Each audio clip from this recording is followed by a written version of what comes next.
Talk Radio. Across the UK. Late night with Iain Lee on Talk Radio.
Kinks.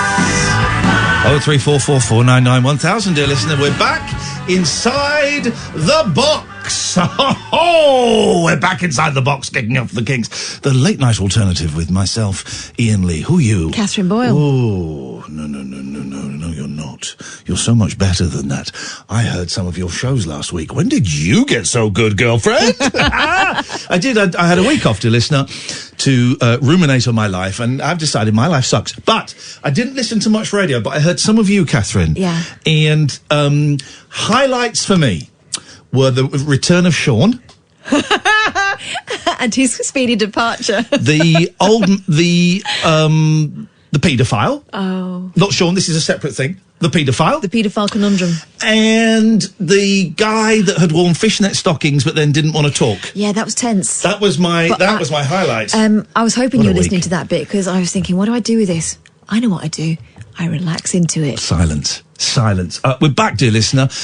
We're back as a team, and God damn it, the message. When I left, when I finished, when I was still working here, before I took my week off. That's how you do the sentence.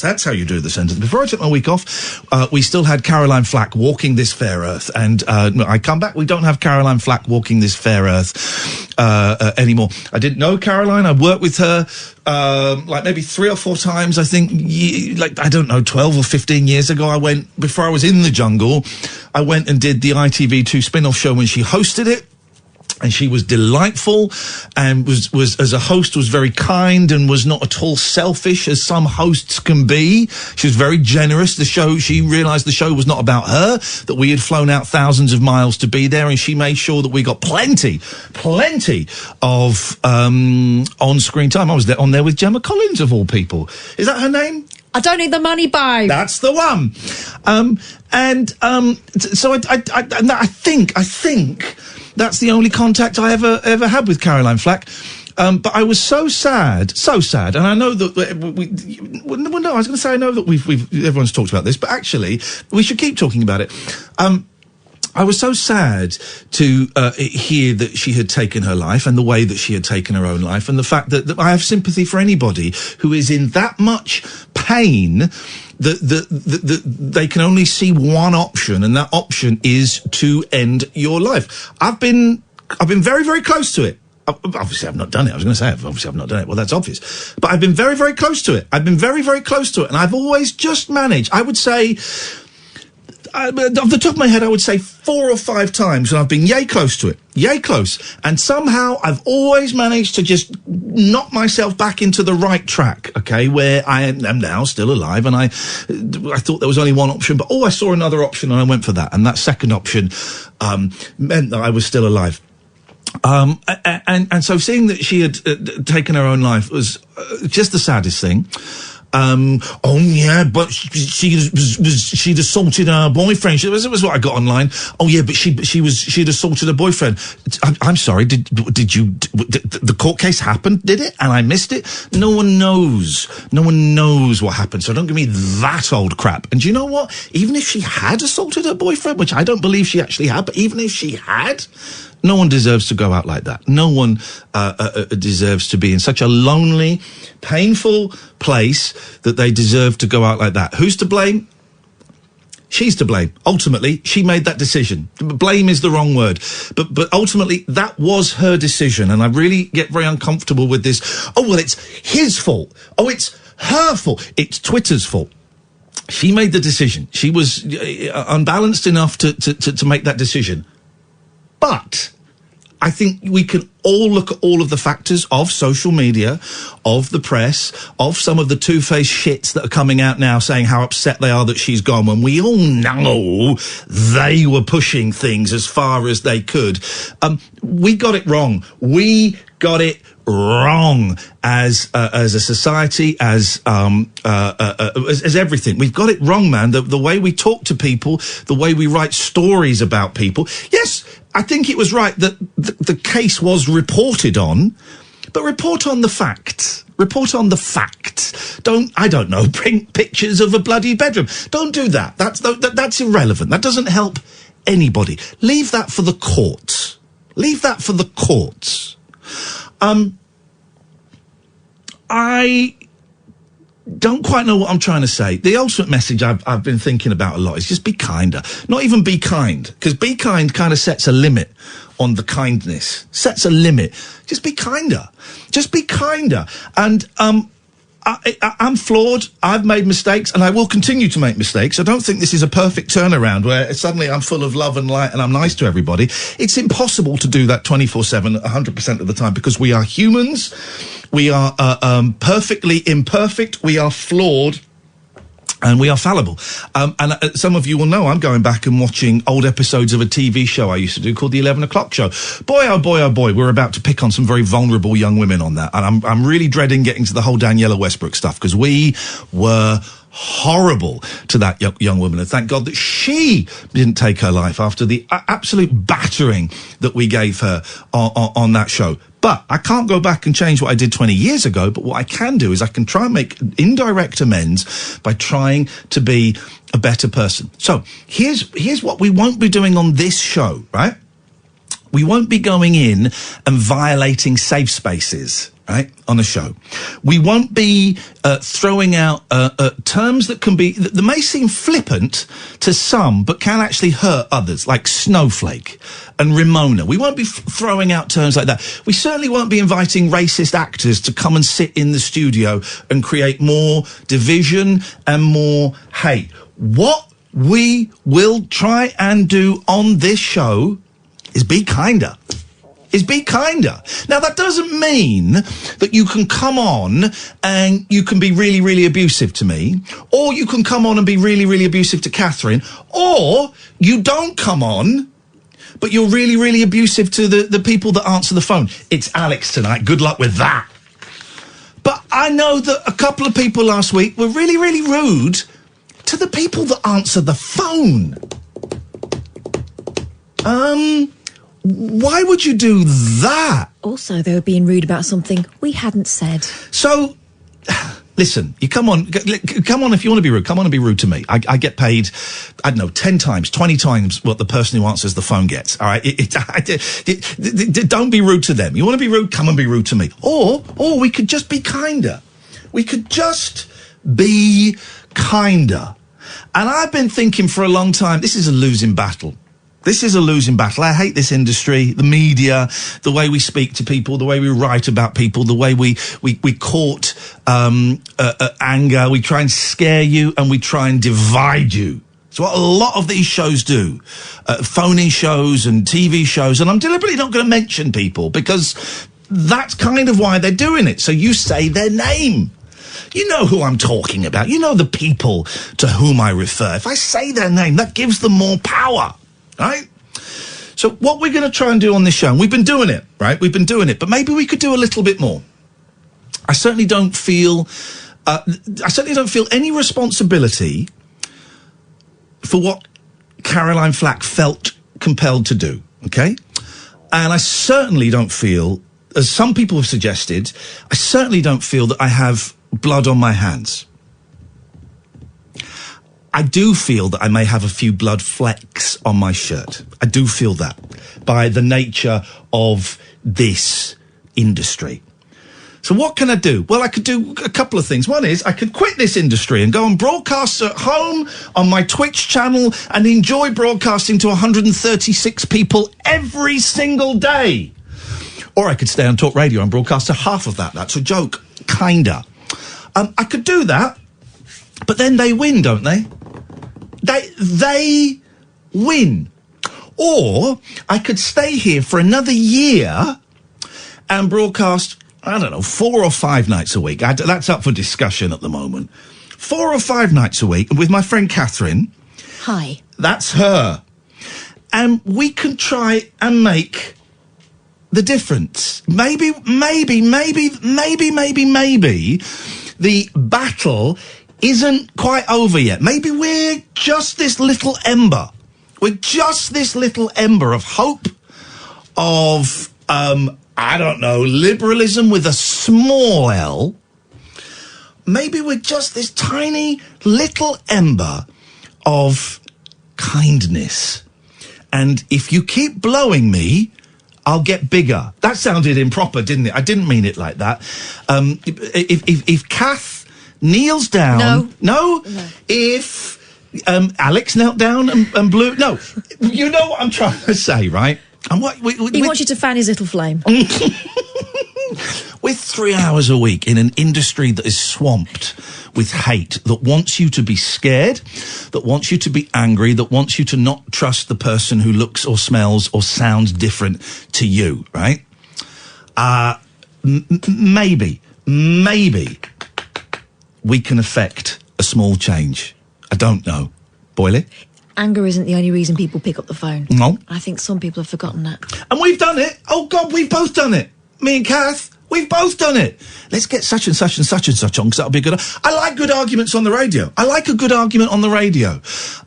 But actually, we don't have to listen to hatred and people who just want to sow division. We don't have to. We have a choice. I have a choice. Catherine has a choice. Catherine played it brilliantly last week. That call with Kai was magnificent. I won't go through it because a lot of you will have heard it. That was magnificent. That was, the fact that he felt he could call our show, which is has been 6 years in the making, and B, the way you handled it was magnificent. It was absolutely magnificent, right? Anyone else would have been very brusque and very short and would have, I don't know what they would have done. We can listen to each other, right? We're all different. We've all got different things going on. Some of us like, different things and all of that. But we can listen to each other. What am I trying to say? I'm trying to say I'm an old hippie, right? And what's so funny about peace, love and understanding? Be kinder. Be kinder. That's it. Here's the thing. If you disagree with that, I mean, you can phone in and tell me why, but what is wrong with that? What is wrong with that? Here's my message to you, right, if you're at home listening to this or watching this, right, very, very simple. Be kinder. Be kinder. Don't be kind, be kinder. When you say something, when you tweet something, when you just think, do I need to say this? Do I need to tell this actor or this TV host that what they're doing is rubbish and that they should never be allowed on the TV or the radio ever again? What good will that do? What good will it do belittling and mocking someone online on Twitter who's already said they've got issues with anxiety and depression and in the past have considered suicide? What good does that do? It doesn't do any good. It doesn't do any good. It gets some people angry and it gets some people shouting and it causes fear and it causes division. It doesn't help anybody. Hey, it might even make some people some money. It doesn't help anybody.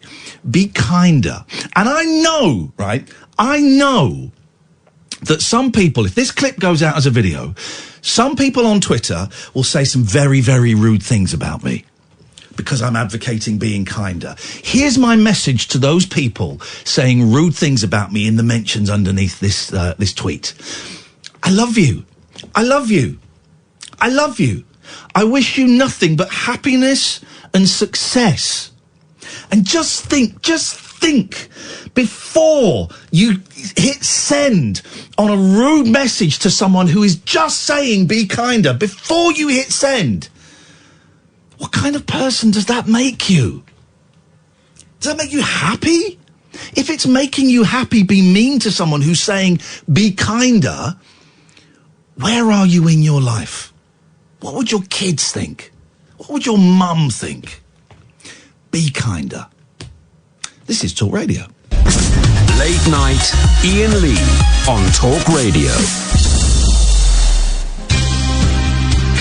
03444991000. Let's crack on with the, what are they called? Phone calls. That's it. Good evening, Susan. Oh, hello. I've got the baby crying. I've got a different one now. Do you want to hear her? Look. And I got this one. Hold on. That's not a real baby. I'll just take the battery out. Hold on, I'll talk to a minute. Yeah. Hold on. That's it. Stop now. Why have you got two crying baby dolls? Yeah, one is actually, someone is going to be buying her, hopefully, soon. Gosh. And the other one is my granddaughter's, but I thought I'd put them together. Yes. And one was talking and crying. Oh, by the way, that was very well said, what you were talking about. Thank you very much, Susan. Be kinder. Be kinder. That's all it is. It will make a hell of a lot of difference. You know? I don't know. Well, it would if everyone did it. If everyone did it, that's all you've got to do. Just think before you hit send on that message telling someone to go and kill themselves, because I've seen those messages. Just think, why? It's more than that. It's terrible when people do that. Awful, awful. But I just thought you said that very well. Thank you, Susan. I hope people remember that. Yes. But I just wanted to say to you, I'm looking forward to Kathy and Stuart. They're you know them. They're going to talk about ghosts and that. What's that? Oh, Catherine. Remember she was going to do the talk at the... in Susan's group. Plough Corner. We've not heard from Catherine for a while, which did make me wonder, because I know that Catherine has been suffering with her health, and we've not heard from her for a while. And Catherine, if you're listening, I have been thinking, you popped into my head a few times over the last couple of months. Yeah. I hope you're well. Yes, I did contact Kathy, and she's going to come with Stuart. And what I've said to people, if they've got any CCTV footage or monitors that may have, I know it's very rare, that may have something ghostly or unexplained on there. Yes. Have a look at the Daily Star online.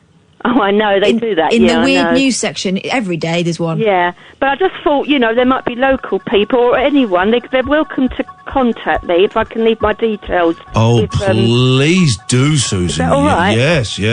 An email is better than a phone number, because you'll just get men phoning up who will, they will not be being kind. No, but I was going to say something to you, and the proceeds are going to the Claxon Food Bank. Oh, the old CFB. They're always good causes, and we do include animals as well. So it's a bit of everything. What do you mean you include animals? Well, for animal charities, for animals. Okay. When we have different talks and our jumble sales and all that sort of thing. The jumble now. Here's the thing. Yeah, I had one Saturday, and we raised £375.48. And what was the quality of jumble like?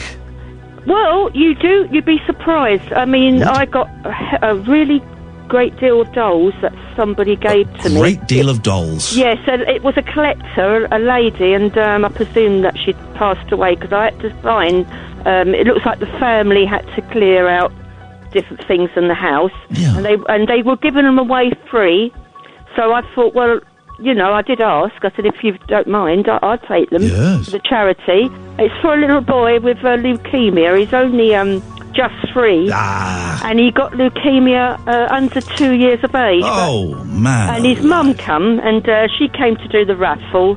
But the little boy, actually, I was saying he looked better when I last saw him on the photos online. Good. Well, they can do amazing things these days. They can. So and I've been doing charity jumble sales now for 28 years. Right, now hang on, just stop the clock. Sorry. Go back 28 years and compare the charity jumble sales you're doing then, which would have been, 28 years is about 19, let me finish the sentence, would have been about 1982, I'm guessing, and compare it with the ones now. Well, it was later than that. It was because my son was only about 3, not even 3 when I started doing 1979. Okay, what was the quality like then compared to now? Every jumble sale I've done, they're all different, and in those times we did get all good. You know, you get all different things, Ian. Yes. Some years you got, like, you could get, say, for instance, a lot of sheets, a lot of blankets. Sheets. Oh, there's a lot of sheets. It's good. It's not... I would never buy a second-hand sheet. I couldn't sleep in a dead man's sheet. I couldn't do it. The ones that we got, whatever they used them from, they might have used them for cloths or that, but they were good stuff. You know, we only had the good stuff. Here's the thing. Here's the things I would never buy second-hand. 0344 499 1000. Things you'd never buy second-hand. Catherine. Pants. Socks. Yeah, I mean, I wouldn't wear underwear. I mean, you don't know if somebody is incontinent. You don't know how people are, but... Socks, shoes, any form of bedding, hats. Oh. I'd struggle with unless it was like an old-timey bowler. I mean, you can get vintage. We have had some very, different years. We've had some really old-fashioned, but you think, oh, isn't that lovely, the way it's made? You know, it's made well. And I find them fascinating, and you can get some good records, like books. You know, some years you might get more books than others. I'm out of the market because I had a purge this week. Oh. I had a purge. I got rid of all of my CDs. Now, let's just stop the clock for a second. When I say I got rid of them, I took them all off the shelves, I put them in plastic boxes, and I put the boxes in the garage. So I haven't quite got rid of them, but I got rid of the shelves that they were on. They're gone from the house. I got rid of a third of my books, and a whole bookcase has gone. But it's made a difference. Oh, it's made a huge difference. To my house is now bigger, my mind is now clearer. Yes, that's like me, you see, because once I start putting things away and that, it's clear, isn't it? I'm getting rid of stuff. I am, you know the first book I got rid of? Do you know the first book I chucked away, Susan, last week? It wasn't the one that you... No.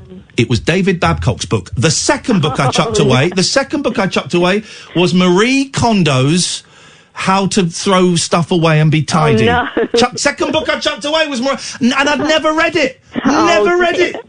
Well, it's like us. I mean, I've got books on the shelf that I bought in places where I visited, but I haven't read them properly. Chuck them.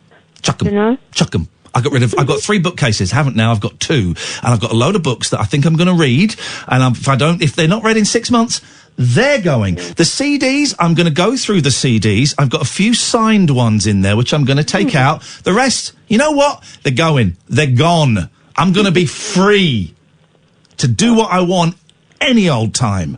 No, but, I will miss doing the jumble sales when I can't do them. I'm hoping that the younger people in the family can carry on doing them, because they can, you know, like, say a youth club, if they want a special thing. They could do a charity jumble sale or tabletop sale, and that money they raise will go towards what they sitting want. in baths of baked beans these days. You've got to have a gimmick. You've got to have a gimmick. Susan, lovely to talk to you. Saying you've got to have a gimmick. Every show should have a gimmick. Catherine, what's our gimmick?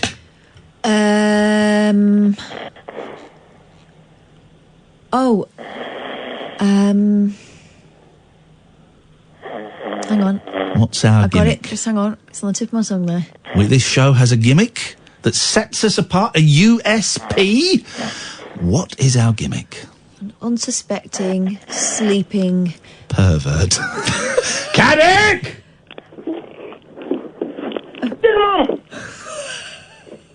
Get up, did he say? Caddick, I'm touching your shoulder! Hi, boss! Hello? Who did... Sorry, I thought that was my mum calling me.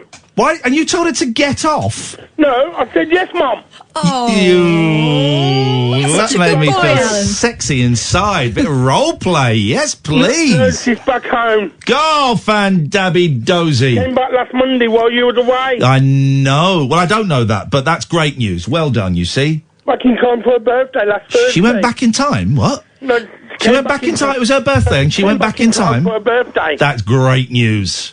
And it was my birthday, not last Sunday, but the Sunday before. Oh, so many birthdays, Alan. And we got our Stephen's birthday this Thursday. Oh, more birthdays. Birthdays. The Alan Caddick story. Coming soon to D-Max. Anyway, to the main point, how are the ticket sales going for Birmingham Rabbit Hole? The tickets for Birmingham are flying through the... For those who don't know, we're playing Birmingham in April, right? Tickets are selling really well. Tickets for Cardiff, Alan, on March the 8th have picked up. We've sold 61 tickets. Have a guess how many the venue holds. 150? 450. We've sold 61 tickets in a venue that holds 450. Come on, Hello. Come on, Cardiff, March the 8th, an afternoon lunchtime show, the Rabbit Hole, iainlee.com/event. All of the dates are there. We've got Cardiff, we've got Birmingham, we've got Glasgow. I'll do the accents for each one. No, don't. We've got Cardiff, we've got Birmingham, okay, we've got Glasgow, we got Bath, Manchester. Hey, my friend, we got Manchester. We're going to be selling these. Newcastle? No, not playing there. And we got Luton. We got Luton. Well, yeah, man, we're not playing Newcastle. No, we're not. No, well, hang on a minute. Whoa, you're not playing anywhere with us except Birmingham. Alan Caddick will be playing. Will be part of the show. We invited him last time. He didn't turn up. That's true. No, but I will be this time. I'll clear the diary and everything. You clear the dowry. I bet you do not turn up. No, we're coming straight from the paper man with me paper bag. Okay, I bet you do not turn up. I will be at the Glee Club ready and waiting. What date is it? 26th of April. Is it? Sure. All right, see you then, Alan. Thank you. 0344 499 1000. This is Talk Radio. Late night, Iain Lee on Talk Radio.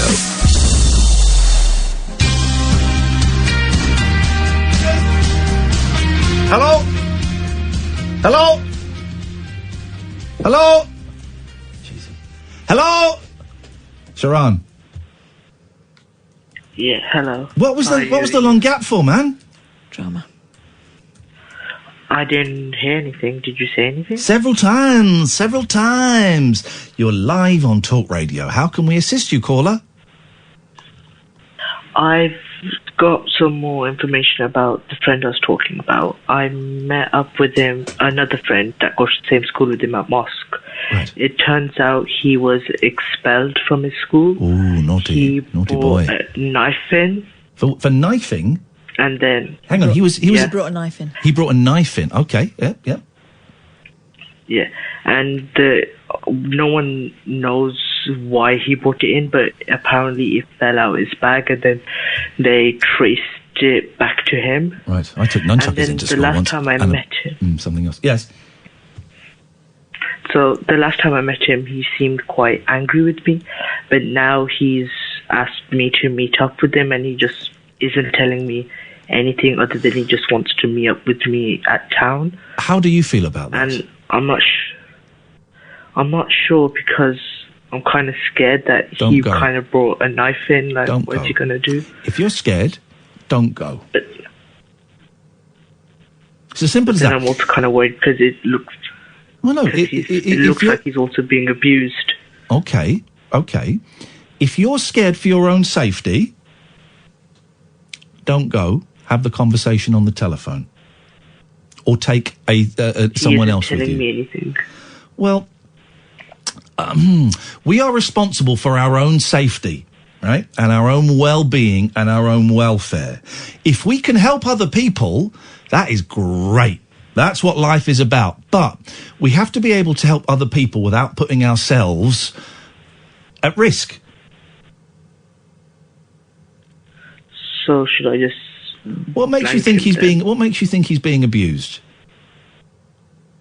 Because when I saw him last, he showed me something that was really weird. So I gave him a light punch on the arm, and then he flinched. It was really light, so it looked like he was hurt, but I didn't really do much to hurt him. So I think he's had something there. And then he wouldn't really talk about it when I asked if she was hurt or anything. He just kind of said, I don't want to talk about it and stuff. So that's what kind of is leading me to think that he's either being abused by his friends or because he's being bullied or something like that. How old is this young person?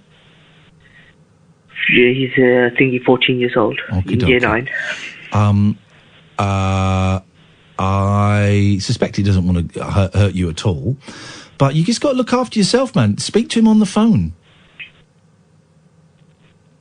Like I said, he isn't saying anything when I did call him. Well, then he said, I don't want to talk like this.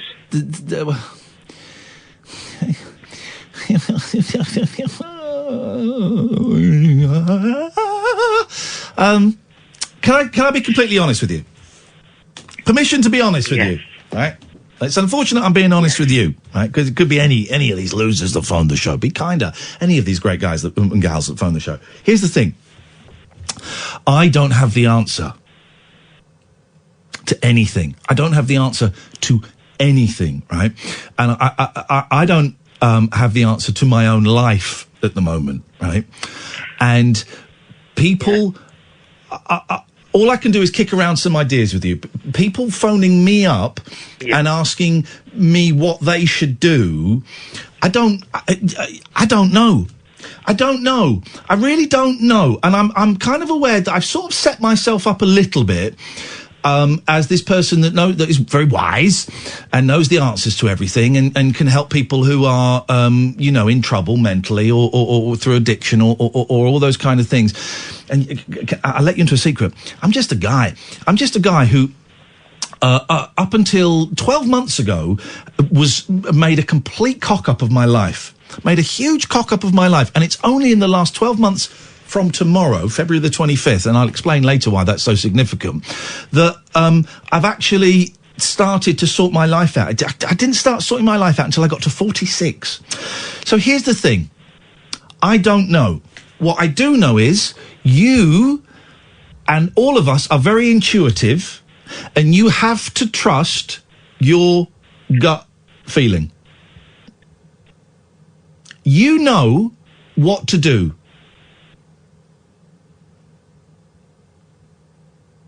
Okay. You know what to do. Now, you might not be able to access that information right now, but somewhere inside of you, you know what to do. You just need to work out how to get to that. Now, I don't know whether that's through prayer or through meditation or through going for a swim or through sleeping and analysing your dreams or through talking to your mate or talking to a holy person or talking to your parents or talking to a teacher or not thinking about it. And I don't know. But somewhere within you, you know what to do. Okay. Now, what are you, 13? 14. This sounds like the ramblings of sort of a mad old man who's had a breakdown. And do you know what? Maybe it is. Or maybe I've just given you the key to unlock the rest of your life.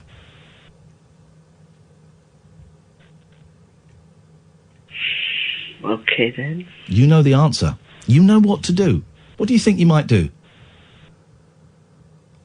I think I'm probably just going to not go then, try game to talk. If you think that sounds right, then that's the right thing to do. Okay then. Have you got school tomorrow? Yes. Goodbye. 0344 499 1000. This is Talk Radio. Late night, Iain Lee on Talk Radio. So things that are working for me. If anybody pops up in my timeline that I don't like the look of, block. Mm-hmm. Not muting anymore. Muting used to mute because some people consider blocking a victory, a triumph. But I thought, I'm not playing that game. That's a game that they've invented where a blocking is a triumph, is a point. I'm not involved in that game, so I don't care if they're making up a score system of their own that doesn't. So block. And generally, I've had a few people recently, because each one of them will think I'm talking about them specifically. I'm not. A few people get in touch and go, man, that blocking was unfair, and I've unblocked a couple of these people, and nearly all of them, a couple of exceptions, nearly all of them have done something again. Yeah, I think that some people have got a bit of a tin ear when it comes to other people's feelings and also sensing the mood of a room. Yeah. So blocking and staying blocked is generally the thing. And if you're blocked, it doesn't mean you can't listen to the show. Doesn't mean I hate you. It means I probably have no feelings about you whatsoever. You're still welcome to listen to the show. All it means is you can't, through that account, read my tweets or send me a message. You could set up another Twitter account if you wanted. A lot of people have. I've got 3 Twitter accounts. One for this, one for a record label, one for the rabbit hole. But all it means is I've blocked you on Twitter. That's it. I don't hate you. I don't love you. I'm not thinking about you. I'm not regretting it. I'm not. All it means. So that's been very helpful to me. The clear out, the purge. I've been talking about this for a long time. I've been saying for a long time, I'm yay close to getting rid of everything. And I did this week. I had 2 huge shelves full of CDs, DVDs, and some VHS videos and stuff. And I had a friend come and stay with me Wednesday. And sort of Tuesday night, Wednesday morning, I was thinking, I wonder if I put those shelves in the den at the end of the garden, I call it a den, it's a shed with electricity. If I put that, it would free up all this room here and And my friend Simon came around and we talked about it and we put the sofa where the shelves were to see what it looked like. And I went, yeah, I think this works. And I naively thought we'd carry the shelves with all the CDs on. And he said, well, no, we can't do that, you idiot. It's too heavy. We've got to put the CDs in boxes. And I went, but they're all in alphabetical order. Oh. He went, well, we'll keep them as best we can, but we can't lift them. And as I started putting in the boxes, I went, no. These shelves aren't going to go in the den. We're going to put them in the garage and we're going to put these boxes full of CDs in the garage and we're just going to see what that feels like. And I found that so upsetting because it symbolised a lot of stuff. When I split up with my wife, I lived in a room, in a bedsit for 2 years and I didn't have anything around me. I had a TV and I had some clothes and that was it, I think, a PlayStation. So after 2 years, when I finally got my own place that I was proud of, suddenly getting all of my stuff back that had been in my marital home or had been in the garage was a real moment of, I've got my stuff back. I'm living again. I'm alive. But I've really started to realise that stuff doesn't mean anything. So the CDs went into the garage. The shelves went into the garage. The shelves were gone within 2 days because I put them on Facebook Marketplace and gave them away, right? I've got 3 big bookcases in the living room. And I said to my friend Simon, I think I can get rid of a third of those books and lose one of those shelves. There's a big one I didn't like. So I think I can get rid of a third of those books and I was going to keep some and I was going to give some to charity. And there were so many books. I mean, so many books that I've bought and never read. One book I've had, it's a great book. It looks like a great book, The Biography of London. But I bought that 16 years ago. I've never read it. Gone. And I went through it. I got rid of a third of those books. And the ones I was going to keep and put in the garage, I thought, no. Put them in took them to a charity shop. Got rid of that bookcase, put it in the garage, sold it for 60 quid on Facebook Marketplace. Thank you. Facebook Marketplace, by the way, is my new jam. So suddenly the living room's got more space. I tried to get rid of some records today. I got rid of a crate of LPs, vinyl. The rest, I was going to get rid of my stereo, I was going to get rid of my NADs and my vinyl, and I couldn't quite do that. And this is all partly because I've got Spotify. I didn't know with Spotify, you can download stuff as well to your phone. £9.99 a month. In the past, would I spend more than that a month on music? Hell yes. So I downloaded 5 albums today. So I'm having a clear out. It's the start. I'm going to go through my wardrobe on Wednesday. This is an extension. I don't know if you're conscious of this. Yeah. Of you not buying stuff anymore. This year, I've bought hardly any. A couple of times. I'm not buying stuff. I'm buying things. Big difference. And here's the deal that I see. What's going on there? Yeah. You got all your stuff back. Yeah. Great. This is my place. This is all my things. I don't have to justify it to anyone. This is my space. Then you looked around at this nest you've built of things, and you realise you bought these things to fill a hole that actually they were never going to fill because it was in your soul. She's got it. And so now you're doing proper work on yourself and working out what that hole in your soul is. Yeah. You don't need that. Yeah. And actually, it's like that stuff I had with the clothes that don't fit me anymore. You look at things and you go, like the book you never read, it makes you feel guilty because you've not found the time for it. Or you bought it at a time when you thought that was going to help and it's not. And you realise you're surrounded by things you're never going to get around to and you never have, and because you thought you needed it at the time. It starts to have like a negative connotation. Yeah. Get rid. Yeah. Oh, God. The CDs are going to go. I want to go through them because I've got about a dozen signed, like Bare Naked Ladies and Don't get rid of it all, because you'll get down to the bare. You'll get back down to the things rather than the stuff. The rest are going to go. I'm going to go through my wardrobe. My wardrobe is full. It's a big wardrobe. There's a fifth. It's the right-hand side is the fifth that I always take clothes from. The other 4/5 I don't touch. I'm going to go through that. This is the freedom. Who knows? My 50s will probably be spent buying back everything I chucked away in my 40s. Who knows? I think we've also, you and I both got this working class hangover thing of if it's not broken, I feel like it's a waste to get rid of it. Yeah. Yeah. Oh, God, yes, definitely. I mentioned the 25th. Tomorrow, I hate talking about it, so I'm not going to talk about it long because I still find it too upsetting. Tomorrow is the anniversary of the car crash I was in. Horrific car crash where,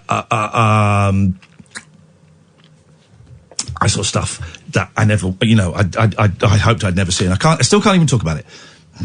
So that is the anniversary of that tomorrow, and that has been really playing on my mind that is coming up, and it makes me very, very uncomfortable. And someone's life was physically, my life was mentally changed. Someone's life was physically changed forever. life-changing injuries, they call it. Just horrendous. So there's that. And this week I had off was to meditate on where I am and what I am.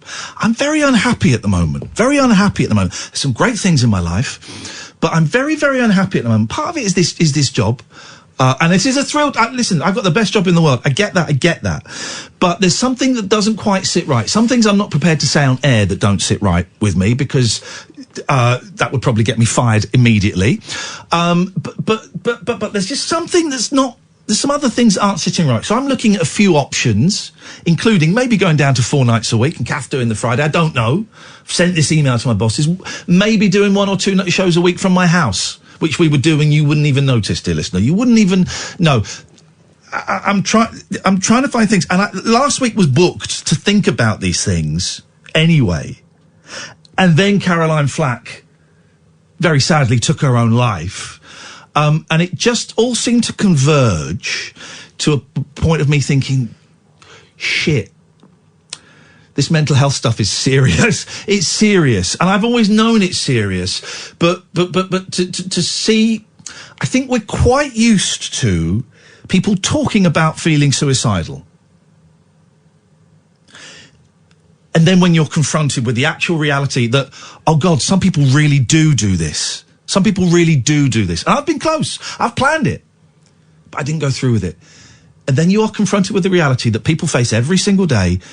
God, some people really do take that step into the unknown. And I keep thinking about Caroline a lot. And I also, you know, we've had people that have listened to this show that have taken that step too far. And God, I don't want to die, but I also don't want to carry on being as miserable as I am at the moment. So something's got to shift. Something's got to shift. If I want my kids to have a dad, if I want to carry on being financially responsible to my kids, if I want to experience waking up and having 4 cats jumping all over me, if I want those things, then something has to shift. And maybe that is me doing 1 show a week less and being financially, you know, having a lower income. Maybe it's my bosses will be kind enough to let me do 1 or 2 shows a week from home. I don't know. Something has to shift, right? Something has to shift. And by the way, I was able to have such an amazing conversation with my kids who are 8 and 10 about suicide as a direct result of Caroline Flack. And also someone I sort of know a little bit on Twitter was struggling, and some people said, "Oh, Ian, you know this person. Is there anything you can do?" And it happened while I was with the kids and while I was with your kids. Mm-hmm. We'd just been to Gravity, the trampoline place in Milton Keynes. Great, by the way. Excellent bouncing. Oh, great bouncing. I should have worn a sports bra. I should have followed your lead and worn a sports bra as well. Once bitten, twice shy. But we were able to have, and your kids are a little bit older than mine, we were able to have an amazing conversation with the kids, only short, about people taking their own lives. That's a heavy thing, because I wasn't sure how to bring it up with my kids. I wasn't sure. They knew about it because they know about Chris, who phoned us a year ago, so they knew about it. They know that I suffer from depression. They know that I'm a boozer and a junkie now. Wait, what? You've taken a drug? That was the question my eldest said when I told him I was a drug. Wait, what? You've taken a drug? But we were able to sit there, and if you've had this conversation with your kids, I'd love to know how you did it. We're in KFC, and have this amazing conversation about how sometimes the pain is so much that people think there is no other option, but there is always another option, and that talking is all you've got to do is talk, and there is always a solution, and you can talk to me or a friend or a teacher or you or talking is the key. It's the key. And I thought, because I was nervous about having that conversation, and I didn't particularly want to have it with you and your kids there, but it just came up. But you know that the way I talk to my daughters, and you know that to me it's an extension of the tell me the truth and we can sort it out conversation that I have all the time with my kids. Yes. And I've had since they were really little. That thing of, if you cover it up with a fib, you're on your own. Yeah. And I won't know until it becomes so big that we have to really unpick it. I might be cross if you tell me the truth, but the sooner you tell me, the sooner we can both get our minds on it and we'll sort it out. And I would much rather that you told me, you can tell me anything, right? Is what I told my kids. To the point where I remember once my dad was looking after the little and he smashed a cup of mine. And he said to her, "Right, I think we should go to town and get your mum a new cup." And she went, "Grandad, I think it's better if you just tell the truth." Wonderful.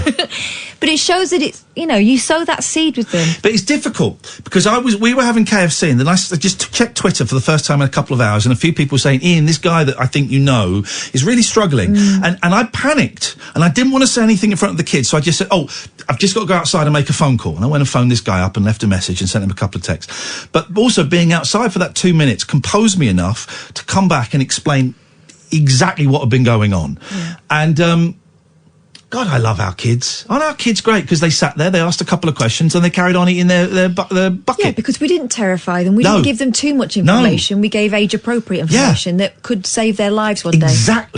Exactly, man. So what am I trying to say? I can't think. Alistair, David, stay there. Let's go to Damien. Good evening, Damien.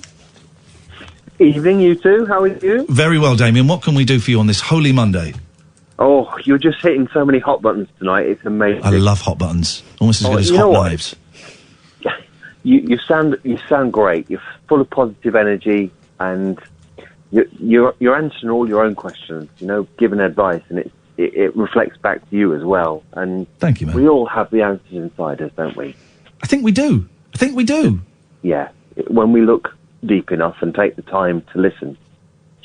But you really are just I overheard two people talking today, and they were actually talking about the show, and I was just eavesdropping, and they were saying how you'd really help them. Wow! And I then went on to have a 7-hour conversation with a neighbour who's suffering really severe depression. I've had depression for years. I've, suffered with anxiety, depression, and we had a 7-hour conversation, and we went really deep. And this clearing out, sort of clearing things you don't need, strip everything back to the basics. If you're talking about possessions, if it works for you, Dave has just tweeted saying he loves all of his stuff. And that works for him, and this worked for me for a long time. Listen, this is going to sound filthy, but I mean it. Your hole is your business, right? What works for some people doesn't work for others. For some people, they throw themselves into children or animals or a hobby or whatever works. But if something is working or not. And, for you, stuff doesn't work. Stuff doesn't work. And I'm at a point in my life where I want to let go. And I'm finding it hard. I cried. And I came down the next day, when I put all those CDs in the garage, and I sat there and I cried thinking, shit, man. Because it's not about the things, it's about the connotation. Yeah, exactly. But if having stuff works, it's whatever works for you, isn't it, Damien?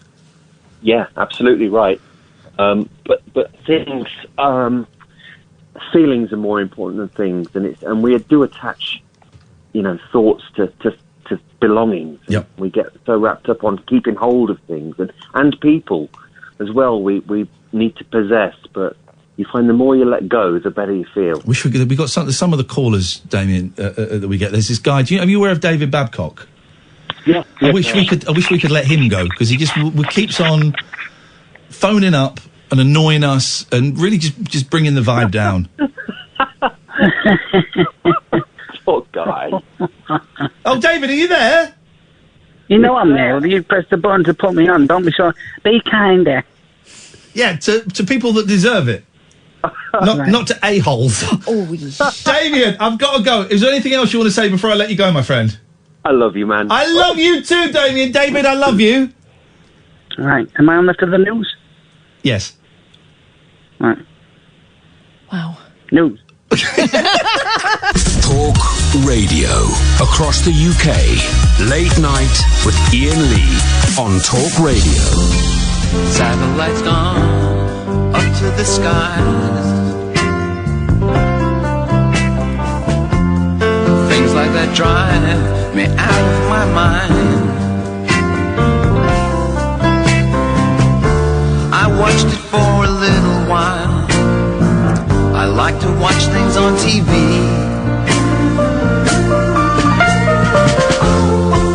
Satellite of love. Satellite of love. Satellite of love. Satellite of. Satellite's gone way up to Mars. Soon it'll be filled with parking cars.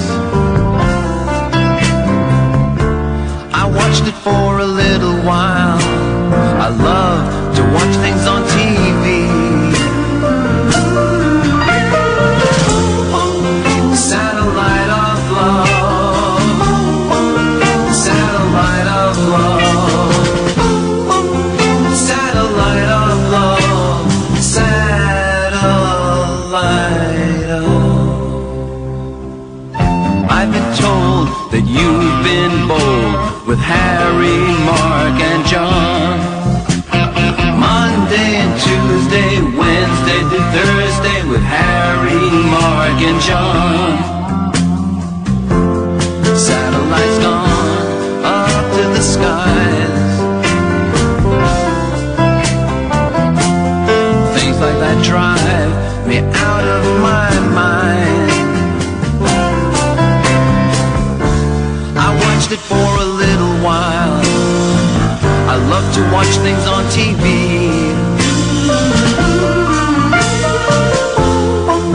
Satellite of love. Satellite of love. Satellite of. Sing along, David. Okay.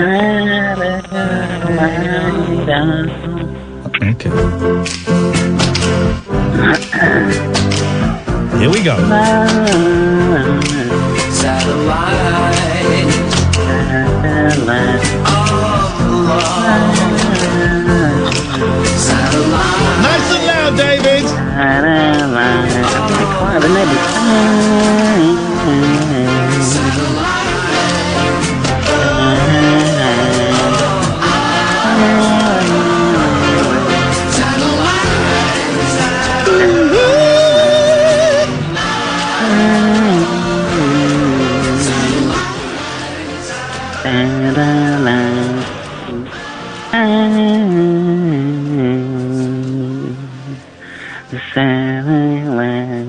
Has it stopped? No, it's still going.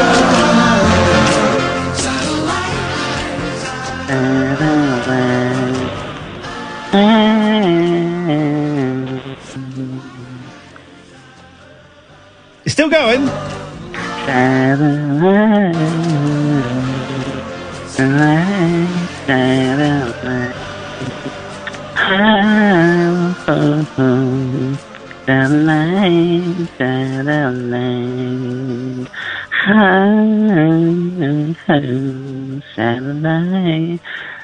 Is it done? Still going.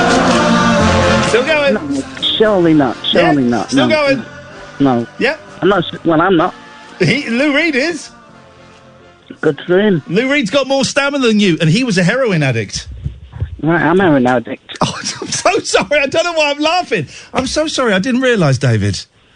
Don't matter. I thought you could tell. Right. Here we go then. Here we go. Yes. Ah, what a pleasant surprise to have someone who can actually present a bloody radio show on the airwaves. Are you having a dig at Catherine? Oh, is Kath there? No, she's not actually, which makes it double mean. Oh, no. So you're being rude about a mum behind her back. I thought she'd be there. Sorry. And yet you, when I was watching my episode of Come Dine With Me the other day online and streaming it on my Twitch channel, you said that I was rude. You are bloody rude. Hang on a second. Be quiet. Catherine? Yeah. Kath, come in. No, David Babcock's on the line, and he's got a little review of your shows last week. Oh, I don't care what you think. No, well, he thinks it's very important, so I would suggest you sit down. I've seen some of his streams. Yeah, put your headphones on, and let's have a listen to what David has to say about his good friend Kathleen. David, just wait for the headphones to go on. They are on. Go on, away you go. Gosh, that's unusually erudite for you. I don't know what erudite means. I know you don't. You. I know you don't. Joke's on you, Kathleen. Don't think it is. Pterodactyl. Isn't it a type of glue? No, it's a dinosaur. I think it's a glue. A pterodactyl. An erudite. Oh, no, I'm talking there. I've got big news. Hey! David's coming out! He's coming out. New Hoover? He's got the world to know, never letting go. Ba-ba-da-ba. And if you don't come out now, you're homophobic. No. Homophobe. I am. You never get gay ghosts. Right. You do. I am yay close to inventing a fully working time machine. Okay. I know, you told me last month. Oh. No, it wasn't last month. I know, you told me next Tuesday. No, I didn't. I told you the other day. Nope. Okay, tell us. I'm trying to do a joke, but it doesn't work on you, as you're too thick. Tell us about this. Genuinely, I love time machines. Tell us about this time machine then. What's going on? Well, it's so bloody obvious. I can't believe nobody's done it before. Okay, go on. I'm not going to tell you how I do it. It's not just winding a clock backwards, is it? That's the principle. No, there's more to it than that, obviously. Oh, don't. It's a shame. Every spring we'd go back in time, wouldn't we? Spring backwards, fall forwards. Yeah, spring forward, fall back. Right, whichever one. Yeah. The government have been backing me. What is it? Is it they still do job seekers allowance? No, it's universal credit now. Okay. But I'm not claiming it. I'm working in the chicken factory. Whoa! Whoa! No. Wind that clock back, quick! Quick, activate full drive. No, it didn't work. It's not finished yet. No. But is everything you wanted me to visit for you? Hang on a minute. Just do me a favour. Just do me a favour, right? See if you can go back in time a bit. See if it'll work. Go on. Well, it's not working. Let me do my time machine. Hang on. Keep singing, David. He's still going. Is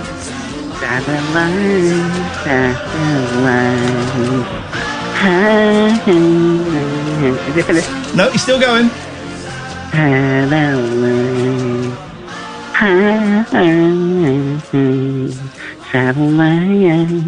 Is it finished? No, he's still going.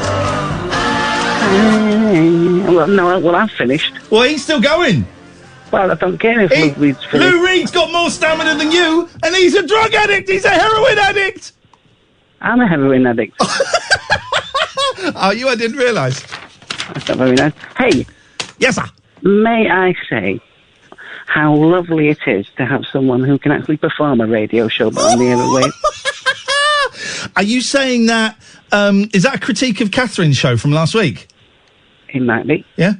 And you're saying that behind her back, because she's not here, so you're talking about a mum behind her back. That is very, very poor.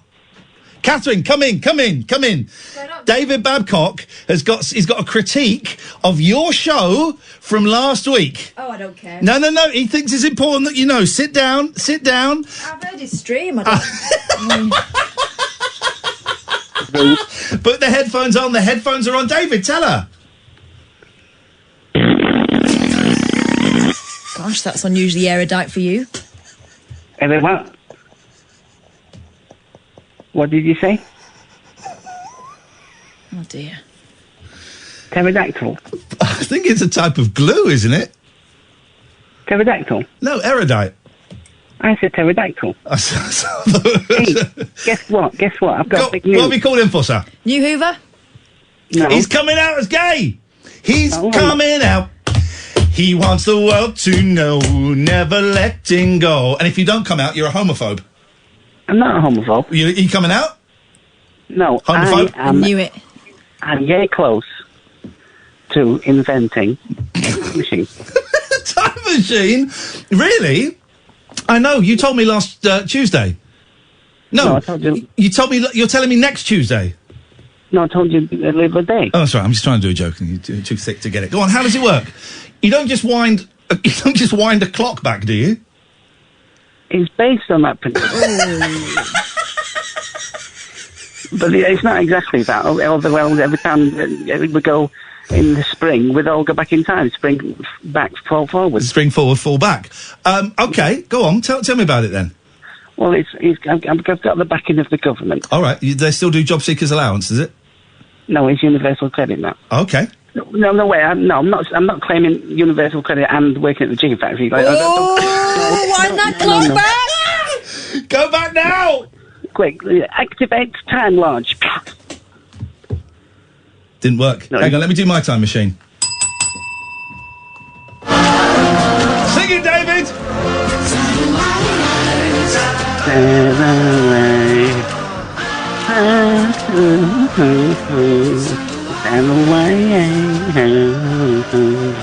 Are you finished? No, he's still going.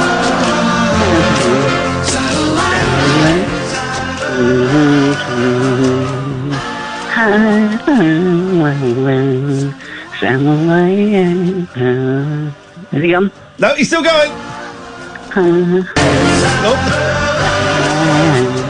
That didn't happen the first time. There you go. He's still going. Well, I'm finished. He's still going! Lou Reed's got more stamina than you and he's a heroin addict! I'm a heroin addict. I didn't know, I'm sorry. Well, I had it well. What have you got for us? I forgot. Oh, you want to critique Oh, you want to critique Catherine's show, even though she's not here? But can I say that it's such a lovely thing to listen to someone doing the show properly? So let me get this right. You want to be rude about a mum, hard-working mum behind her back? Is she not there? No, she's coming in now. Catherine, come in. It's important. David Babcock wants to critique your show. Oh, I don't care what he has to say. No, he thinks it's important. Go, sit down, put your headphones on. This stream, I've got... Put your headphones on. Go on then, David.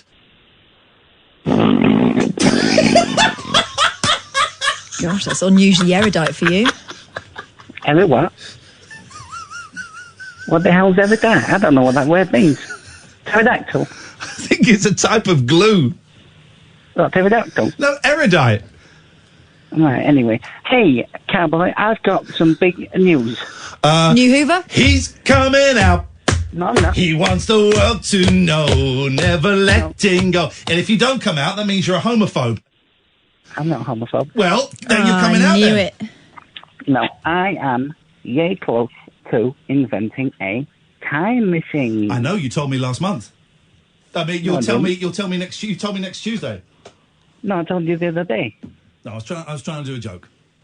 But you're too thick. I'm not thick. Okay, how are you getting funded for this?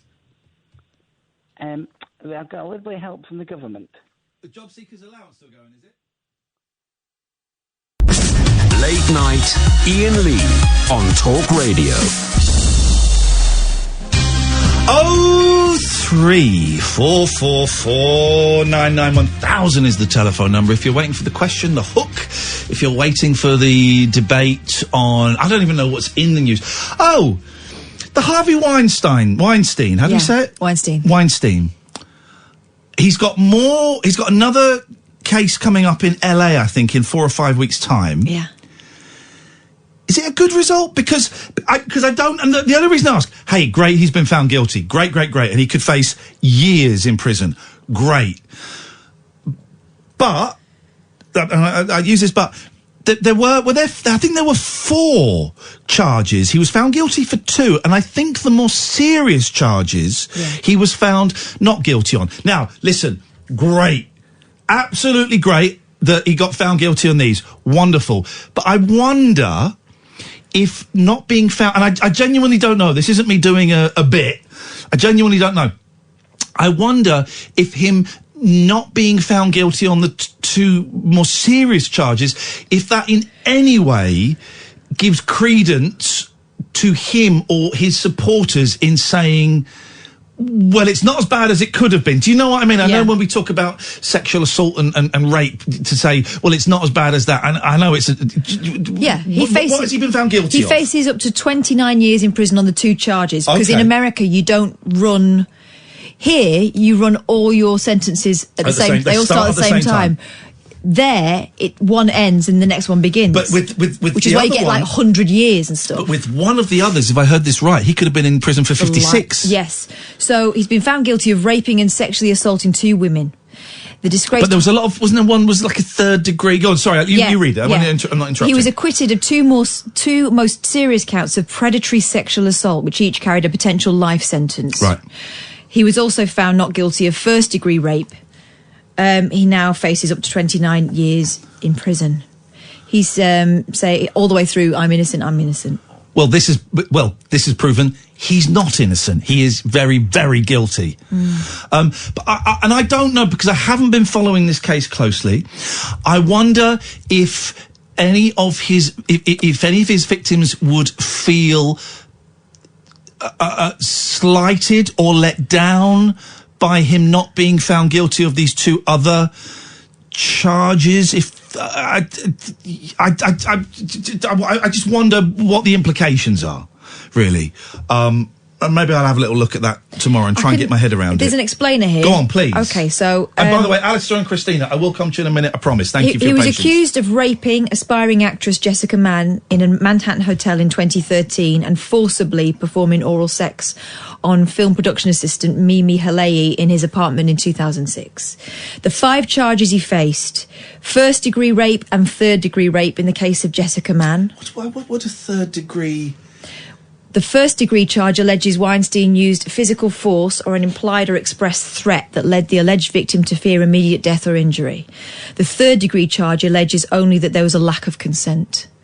Oh, so it's about level of threat, I guess. Okay, so direct threat. Okay, right, fine. Mimi Halei, criminal sexual act for her forced oral sex allegation, and 2 counts of predatory sexual assault, 1 for each of the charged acts. So the predatory sexual assault charges that he wasn't found guilty of. Under New York law, one way a person can be found guilty of that is if he or she committed certain sex offences in the past, even if that conduct didn't result in criminal charges. In Weinstein's case, prosecutors alleged that he raped the Sopranos actress Annabella Sciorra in late 1993 or early 1994, an accusation that's too old to be the basis of criminal charges on its own because of the statute of limitations they have in America. Right.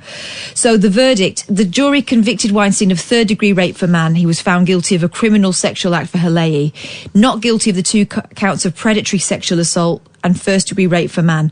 To find him guilty of those, the jury had to believe Sciorra's allegations and that he committed one of the other charged offences related to man or Halei. And the guilty were the jury were divided on that, weren't they? I remember they said to the judge, "We can't all agree on these. Can we? We've got guilty on the.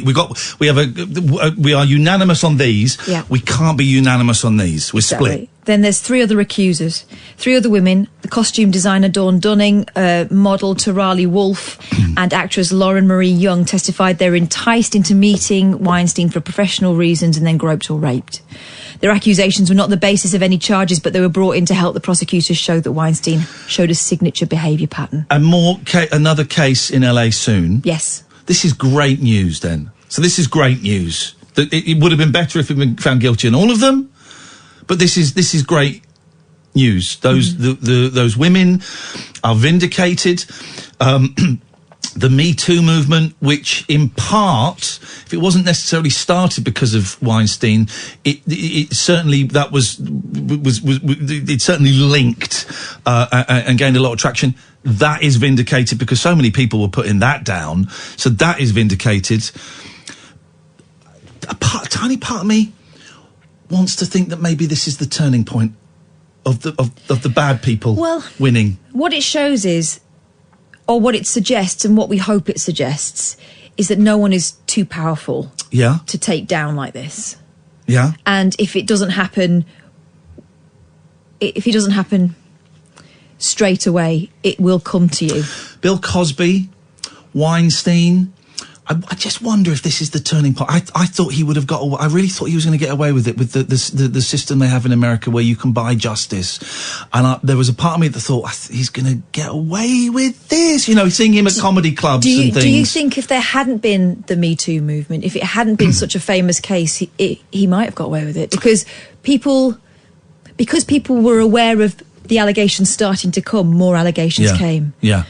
Because you're terrified, you know. If you're trying to work in an industry at which he is one of the main figureheads, it's a really risky thing to pit yourself against him and his lawyers and his money. What was I watching the other day? Or maybe it was that terrible. We'll talk about Tarantino later on. I watched 2 Tarantino films this weekend. Why does he bother? That terrible, the war one, Dumb Bastards. Inglorious. And I can say that because that's the title of the movie and they spell it with an E. And I think that this comes up, it's Weinstein production at the start. Certainly one of the films I watched this weekend came up with that, and there was a bit of a, ooh. Yeah, well, Tarantino's been... was mates with him. Well, also, Uma Thurman has spoken about the way he treats women on set. Yeah. This is brilliant news. So is, I was listening to, what's the name of the actress who wrote that book? Rose McGowan. Who is spearheading a lot of this as well. Very, very vocal. But she talked about being mistreated by Tarantino. The Onion, you know, the spoof news thing, they get it so on the nose. Listen carefully, because this isn't a joke about sexual assault. This isn't a joke in any way that demeans the victims. This is a joke at the arrogance of people like Harvey Weinstein. Picture of him leaving court and the quote, "You take these cuffs off me and I'll make you a star," says Harvey Weinstein to female bailiff escorting him out of courtroom. That's a great line. That's a great line. And it's the arrogance. And apparently seen walking out of court without that walking You're frame that he kidding me. had. Yes, apparently. Well, I think we're all astonished, aren't we? Didn't need that walking frame. This is great. And this is really...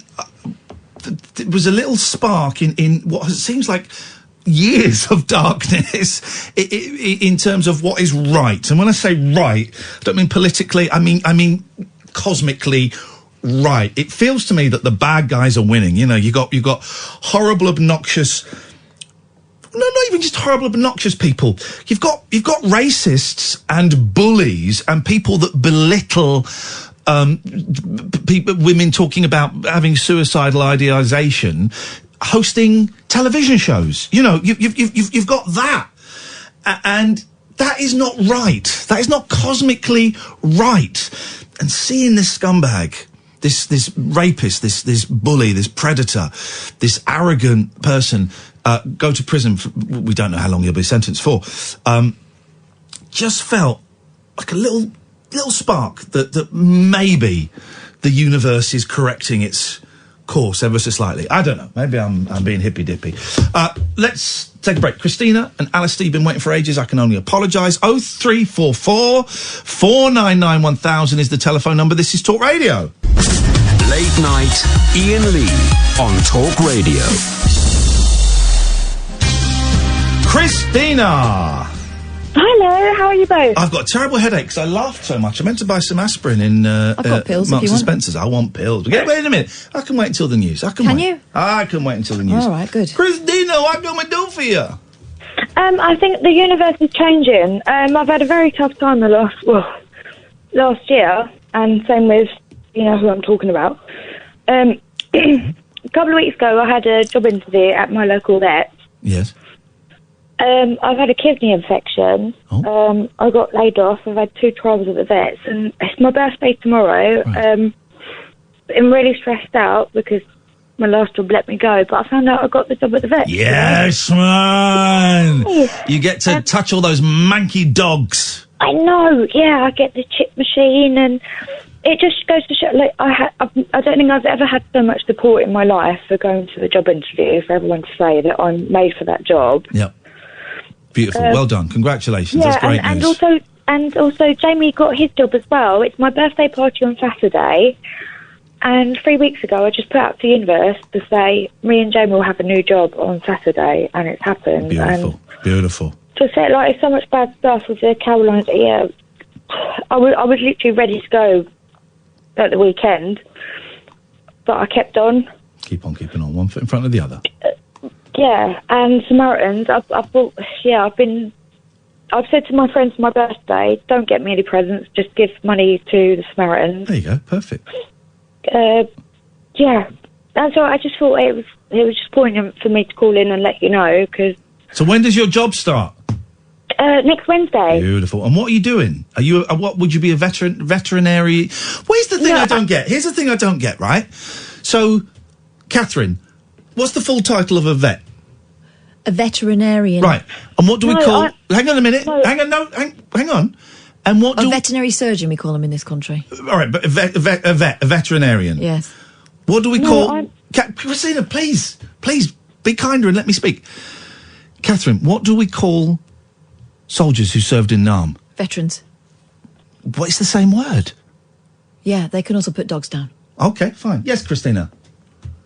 I'm a client care coordinator. I sit on the desk. Okay, beautiful. So I'm like a receptionist, so when they come in, I'm the one that makes the calls to let them know when their poor animals They're the most important people in the veterinarian surgeries, even more important than the vets, I find. I've got to go, maybe this week, probably next week, and get my George's bollocks cut off. I just done that with baby David. Oh, can you? I could just bite them off, right? Can you? She's not a vet. Oh, she's not. Sorry. Okay, No, right. I'm a client care coordinator. Well, can you put me through to the vet, please? Because I want to ask if I can bite them off and save 60 quid. What? I'm going to take that shocked silence as a yes. So on your head be it. On your head be my cat's testicles. I just went... Sorry, notice, I they're so called you up. tiny. They are I tiny. called you up a couple of months ago to say I wasn't happy in my old job, and I was never happy since October. Yes. Yeah, but I made the leap, and it was just I had a kidney infection within that, Okay. and then I got... Oh, God, and it's my birthday tomorrow. I'm not saying it. not saying it. Right, well, I'm not saying it because it's not your birthday today, so I can't say it today. No, I know, it's pointless, isn't it? I can't say it today. Phone me up tomorrow and I might consider it. You won't, though. I might do. I won't. The vet will see you now. So you're saying, just to clarify, Christina, you are saying that I can bite my cat's testicles off and that will be fine? I've not had the training yet. It doesn't seem too cushy, but I'd say no.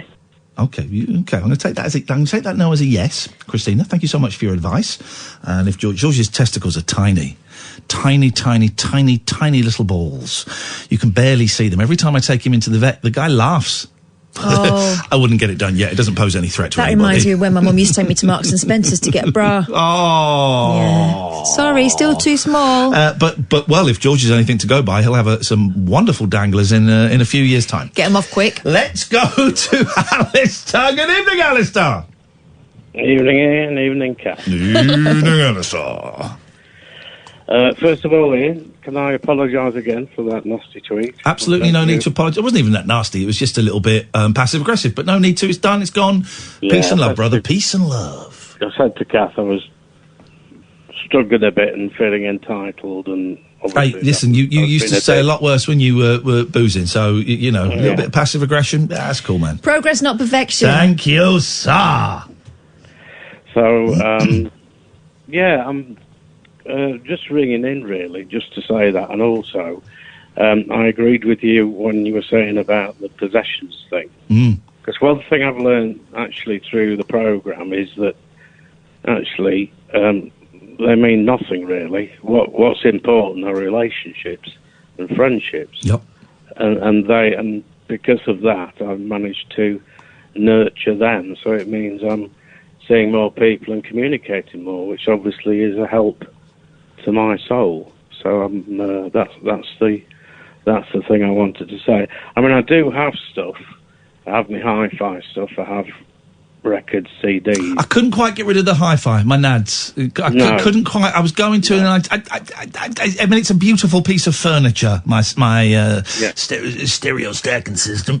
But the CDs. Have you seen this Spotify, Alistair? I don't want to sound like your dad or something, but no. I used to subscribe. It's Spotify and half good. You can download the songs to your phone. Yeah, but you do realise that if you stop subscribing, those tracks are unavailable. Nah, don't worry. I'm going to tape them. I've got some blank tapes. I'm going to hold my phone up to the blank tape. I'm going to tape them. So let's see who has the last laugh. Me or Mr. Spotify? Ian Lee 1, the man nil. Yeah, man. I'm owning that shiz. Yeah, you've got a plan. Now, you did mention Quentin Tarantino. Oh, God, why does he bother? Well, I was going to ask you, because I couldn't believe why he got so many awards this time. Once Upon a Time. So these are the two films I watched, right? I watched Dumb Bastards, and I say it like that because I don't want to get Dumb Bastards. Yeah. And I watched Once Upon a Time in Hollywood. What's the point? I mean, what's the point? And I've heard that Django Unchained is similar. Are they all canon? Do they all exist within the same universe where he rewrites history? Some spoilers coming up, by the way, guys. Yeah. I mean, I just couldn't believe the Hollywood one, because all it seemed to me, it was like a long narrative about getting to an alternative thing in history. But in the Once Upon a Time in Hollywood film... Yeah. Did in that film, in that universe, did Hitler get blown up in a cinema? Do they all exist within the same universe, like the DC movies? Maybe, yeah. Because that's what I was thinking when I realised. Oh God, he's doing the same trick he did in the war film. He's gonna rewrite history. Okay. All I could think about was, well, they must be within the same universe. They must be. Here's the thing, Alistair. Right. I've never noticed this, right? But Brad Pitt is well fit. I really fancy him. He is. He's really. He's. I know his buff body. I'm not really into buff bodies, but he's really handsome. Yeah, it's the best thing in that film. I don't think he's handsome, but I think he's very charismatic, and I think that's stronger. Yeah, he's a good actor as well, actually. And just very likeable. And I think that's why Brad Pitt. Sorry, Quentin Tarantino. I've completely forgotten about Quentin Tarantino because of Brad Pitt. I think that's why he's got awards, because everyone likes Brad Pitt. Yeah. Does Brad Pitt know that his name is Cockney rhyming slang? Probably, yeah. Okay. Okay. Because didn't he pretend to be... Didn't he hang out with Guy What's-It? Oh, Guy What's-It. Yeah, he might have done. He only talks in Cockney rhyming slang, as we know. Yeah, I do think he's very, very dreamy, and I'd never noticed it before, but I totally would. He's like a young Robert Redford. Well, yeah, no, I don't fancy Robert Redford. Oh, I do. But it's a really silly film. And now you've told me that Tarantino is a foot pervert. Yeah. Every film is basically a foot sex scene going on. The bit where the hippie girl takes her shoe off and pushes up against the window in the car. It's, yeah, and I'm just thinking, even his alternate universes where Hitler gets blown up in a cinema and whatever happens at the end of Once Upon a Time in Hollywood, you think, well, that's not that exciting a twist. And I had great, for the Wolf one, I had a great, I thought the first 15 minutes, the first scene goes on for 15 minutes, and it's great. It's really great. It's horrible, but it's great. And I thought, this could be good if it goes on like this. But it didn't go on like that. It just got really silly and dumb and stupid. The narrative unravels, doesn't it? Yeah. And all you get is, like, weird sort of conversations. Yeah. Like, and it's wrong. My feeling on Tarantino? He's too old for this caper now. When it was new and he was like, whoa, la, la, la, la, la, la, this kind of quick fire, all these ideas, cool music, cinematic moments. Okay, but we've seen it now. But also as well, every film is going to have within it, like, a 50s movie or a TV series or some adverts in it. They can run that on he will have made, especially for that. And if you get the DVD, the full thing will be on there as a bonus. And you can say, oh, Jesus, get over it, man. We get it. Yeah. We get it. Alistair, thank you very much indeed. I tell you a film I did watch. Amy, come to you in a second. 0344 499 1000. Straight after, it was really interesting to see the dumb German one. I don't want to keep saying bastards. Why did he call it that, and why did he spell it differently? Probably couldn't write it on a poster. Okie dokie. Straight after that, I watched JoJo Rabbit. Have you seen JoJo Rabbit? What a film. What a film. And the heavy-fisted stomping around history in hobnail boots and the Tarantino does around World War II and around the Jews. Both films, the Jews are the integral part. But the ham-fisted way that Tarantino does it, compared with the beautiful way that I can't say the gentleman's... Taika Waititi. That's it. Thank you very much indeed.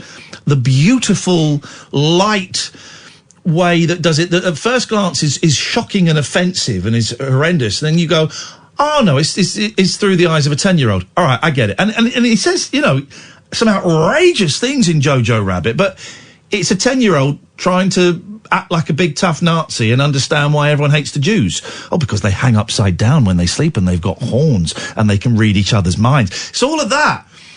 It's so moving. The music is incredible. I mean, I don't think I'm... Well, the first... I won't describe it, but the opening theme is I Want to Hold Your Hand by the Beatles, sung in German. And I'm not going to tell you what the video images that go along with it are, but it's hand over mouth. Oh, my God. Oh, this is brilliant. It's so funny. And everybody in it is incredible. Who's the main guy? Sam Rockwell. Sam Rockwell as the drunk, washed up, quite possibly homosexual Nazi I've always thought he was great, but he is amazing in this. Absolutely amazing. Such a good film. He's so good. Go and see it, go and see it, go and see it. It's a real joy. What was that other one we saw? 3 Billboards he was in, wasn't he? He was in that. That's an incredible film. Is he in Moon, Sam Rockwell, the one where he's cloned?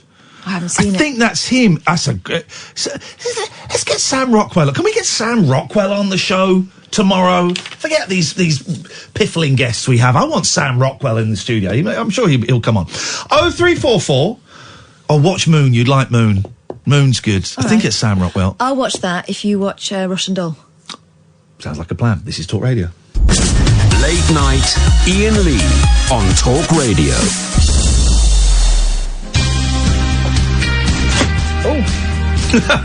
This chair. I don't think it's the chair, I think it's you. It's the chair. JoJo Rabbit was so good. It's so refreshing, and Sam Rockwell is just, he plays a great, drunken, one-eyed gay Nazi. I mean, it's a revelation. It turns out he's brilliant at playing very unlikable characters. Has he got any redeeming features in this one at all? Oh, because in Three Billboards he kind of does. Loads. And there was one bit in it that he does. I just burst into tears because it was beautiful. It was so beautiful. I don't want to say anything because I want you to enjoy it. The music's great as well. Beatles, Arthur Lee, and who's the? I'm terrible with actors and actresses. JoJo Rabbit. What's the name of the young woman that's in it? Oh, she's really famous. She's really famous. And I'll say it and you go, oh, God, how did you not know her name? Cast, hang on. Scarlett Johansson. Oh, my God. Really proper famous actress. Scarlett Johansson is just... She's really good. She's great. Really great, really funny. And also, interestingly, sandwiched in between the two Tarantino films as it was... You know, the Once Upon a Time in Hollywood is ostensibly about the Sharon Tate being murdered by Charles Manson. Although she's barely in it, from what I hear. She's in it, but she barely speaks. Right. She's in it, but she barely speaks. And in the war film, there are 2 female characters. The rest are all men. I get it. He can't write for women. That's fine. That's fine. But then you watch JoJo Rabbit, where... kids and a girl and a boy and a mom and Rebel Wilson. He's not got a big part in it, but she just every now just comes along, throws in a really funny line. He writes beautifully for all of them. It's just a joy. You know, who'd have thought there'd be a funny film about why the Nazis hate Jews? And it's not in any way belittling. It's not in any way demeaning or offensive. I know a few people got offended thinking it was because it's, you know, the trailer, it's a wacky Hitler. But it's not. Hitler is this 10-year-old kid's imaginary friend. And Taika Waititi is Jewish. And he's so good as Hitler. He's so... There's a great... you have to watch it because I want to talk about it. There's a great bit towards the end when this kid has his last conversation with Hitler, and it's just so funny. And it's beautiful. It's really, really beautiful. I would thoroughly recommend anyone go and see that. 0344 499 1000 is the telephone number. Good evening, Amy. Hello? Hello? Hello, Ian and Kath. Is this Dean? What? Who is this? Amy. Amy? Oh, Amy. Oh, Amy, I do apologise. Sorry. Yes, Amy. Hey. I've something to tell you. Okay. Don't take this the wrong way, but I'm going to jump off a bridge. No, you're not. You're not. No, you're not. I'm going bungee jumping. Okay, that's not a very funny joke. What's that joke? Yeah, because you know what it sounded like, mate. What? You know. You know what it sounded like, so that's actually no, I can't allow that. I'm afraid. You know exactly what that sounded like. Oh yeah. Yeah. So thanks for the call.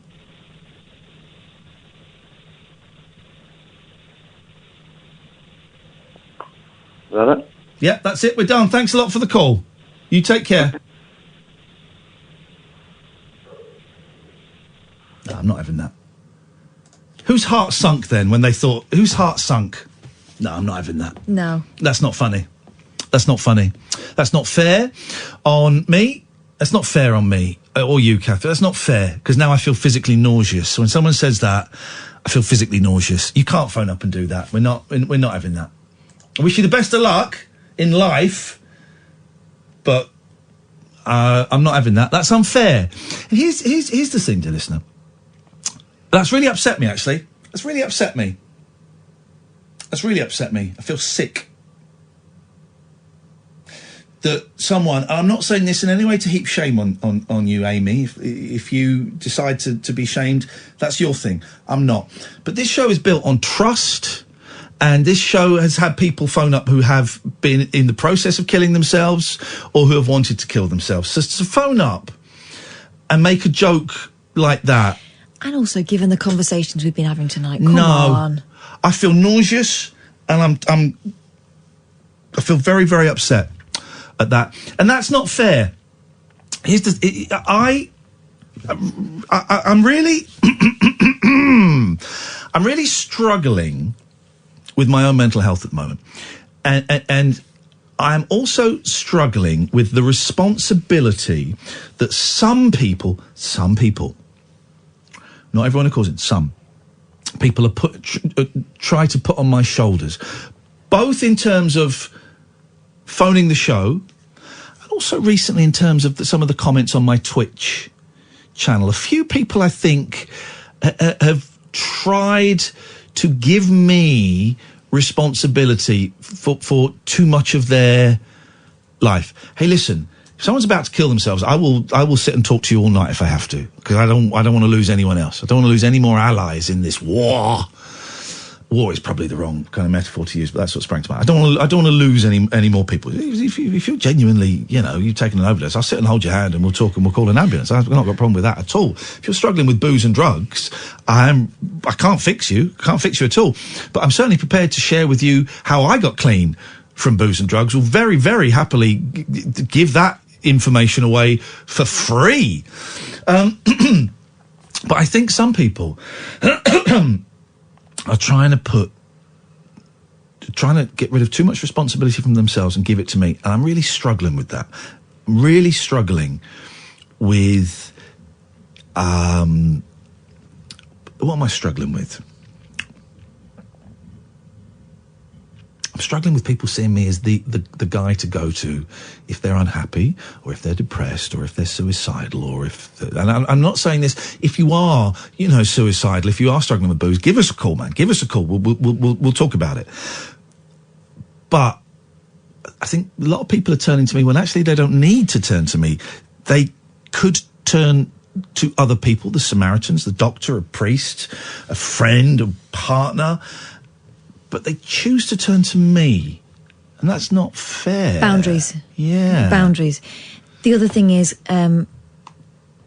throwing things at us that we don't deserve to have. Yeah. So I'm angry because this is happening. I'm angry, so I'm going to ring you up and have a go at you, and then afterwards I'll send you an email and tell you what was going on in my life. Yeah. It's like, yeah, but you still threw that at me. Not fair. The people that we've blocked on Twitter got angry about something. Quite often, sometimes they were just abusive, but quite often they get angry and would take it out on us because we're a soft target, because we're the nice people on the radio. We're not real. We're not real people. I'm that guy that ate a pig's fanny in the jungle, and you're my mate that stands in for me, Mm-hmm. I didn't eat anyone's fanny. Although the night is young. So they sometimes think, a small minority think they can send us abuse, and then 2 days later when they sober up, or they calm down, or their partner comes back to them, or they find their dog again, or whatever, I'm really sorry about that, I was having a tough time. Okay, that's great you're having a tough time. I'm sorry you're having a tough time, but that's not fair. It's not fair. You don't know, we might be having tough times. I cried today in bed. Shall I tell you why I cried? This is how weird my head is at the moment. Alex, we'll take that call if you don't mind. Thank you. This is how weird I am at the moment. I cried. This makes no sense at all, right? This is how nuts I am. I was lying in bed and I cried at how many times the Beach Boys must have played Sloop John B throughout their career, even nights when they really didn't want to play Sloop John B. And I felt so bad for the Beach Boys having to play Sloop John B, even on the nights. They've been playing that song for 54 years, right? And even on the nights, they go, oh, man, we really got... Yes, we're doing Sloop John B. The fans demand it. And I wept for that. Now, that's insane, right? That's insane. Was I crying for that? Probably not. There's a lot of other stuff going on. But that was where my thoughts were at when I burst into tears. Why am I saying that about Sloop John B? Can't remember. Because that's what made you cry today. Yeah. And... Well, you know why? Why? Because you feel like at the moment you're being wheeled on to do the hits every night. I think there is an element of that. And the hits are, right. let's talk about mental health and see you through this thing that actually I can't fix. Yeah, I think there is an element of that. So listen, I don't want to turn anyone away, and we won't turn anyone away. But, just have a think, right? Is there somewhere else, is there someone else that could help you? The Samaritans. And I always say a priest, because to some people that works, even if you're not religious. I know in the 12 steps there's step 5. Step 4 is you write down everything you've done that you're ashamed of. Step 5, you read it with someone. You read it to someone. And it's one of those, everyone's terrified of it, but when I did it, it was like, whoa, I'd talk about, doing gay stuff and cheating on people and stealing from people and stuff. And my sponsor went, yeah, I did that. Oh, I did that, but I did it much worse. Yeah, it's great. And some people choose to do their step 5, which is where you read all this stuff to a priest. They go in, book a session with a priest, read it to them, someone they may never see again. And it's, so just think, am I someone who is struggling with my own life? The best person to fix things for you. Here we go. Dean. Hello. Hello, Dean. How are you two? Great, Dean. What you got for us? Well, I just wanted to... that last caller disturbed me a little bit. I'll tell you why. I work with young gay guys with mental health problems. Like you... we talk to them with there's lines 24 hours a day, that sort of stuff, Someone's just joked. Oh no, they're not joking. Quentin Tarantino is pretty good at writing female characters. Okay, buddy. Do you see my response? yeah. They all get beaten up or killed. Okay, buddy. Go on, sorry, Dean. But all I wanted to say to you guys is that you helped me over the years quite a lot, and I try not to load my problems onto you. No, you don't. I talk to you about them, and I'm quite happy to keep my own problems, if you understand what I mean. Yep. And I think it's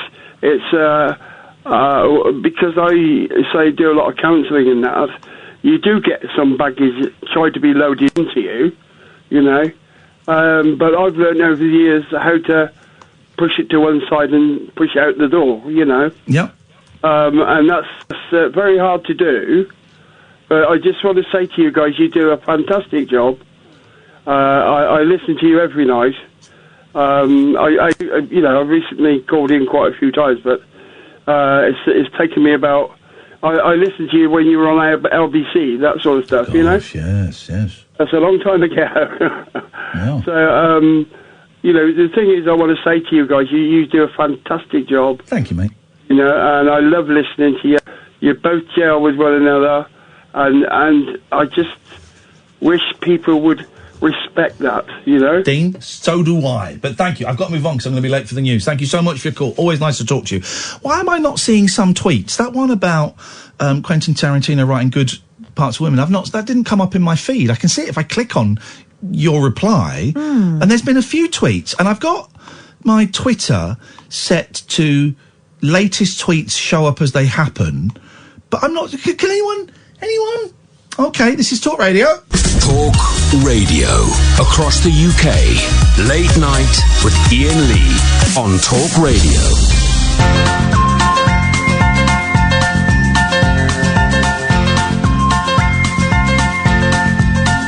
There's a voice that keeps on calling me.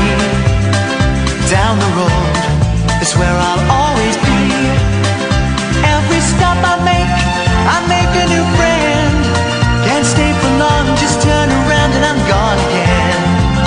Maybe tomorrow I'll wanna settle down. Until tomorrow I'll just keep moving on. Down this road that never seems to end. When new adventure lies just around the bend. So if you wanna join me for a while, just grab your hat, come travel light, that's old style. down. Until tomorrow, the whole world is my home. So if you wanna join me for a while, just grab your hat, come travel light, that's old style. Maybe tomorrow I'll wanna settle down. Until tomorrow, I'll just keep moving on.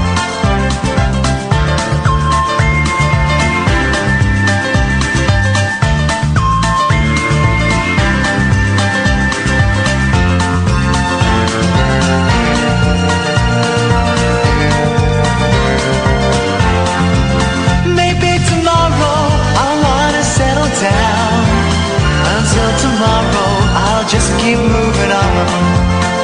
There's a world that's waiting to unfold, a brand new tale no one has ever told. We've journeyed far, but you know it won't be long.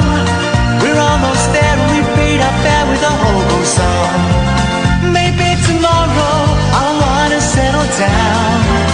Until tomorrow I'll just keep moving on.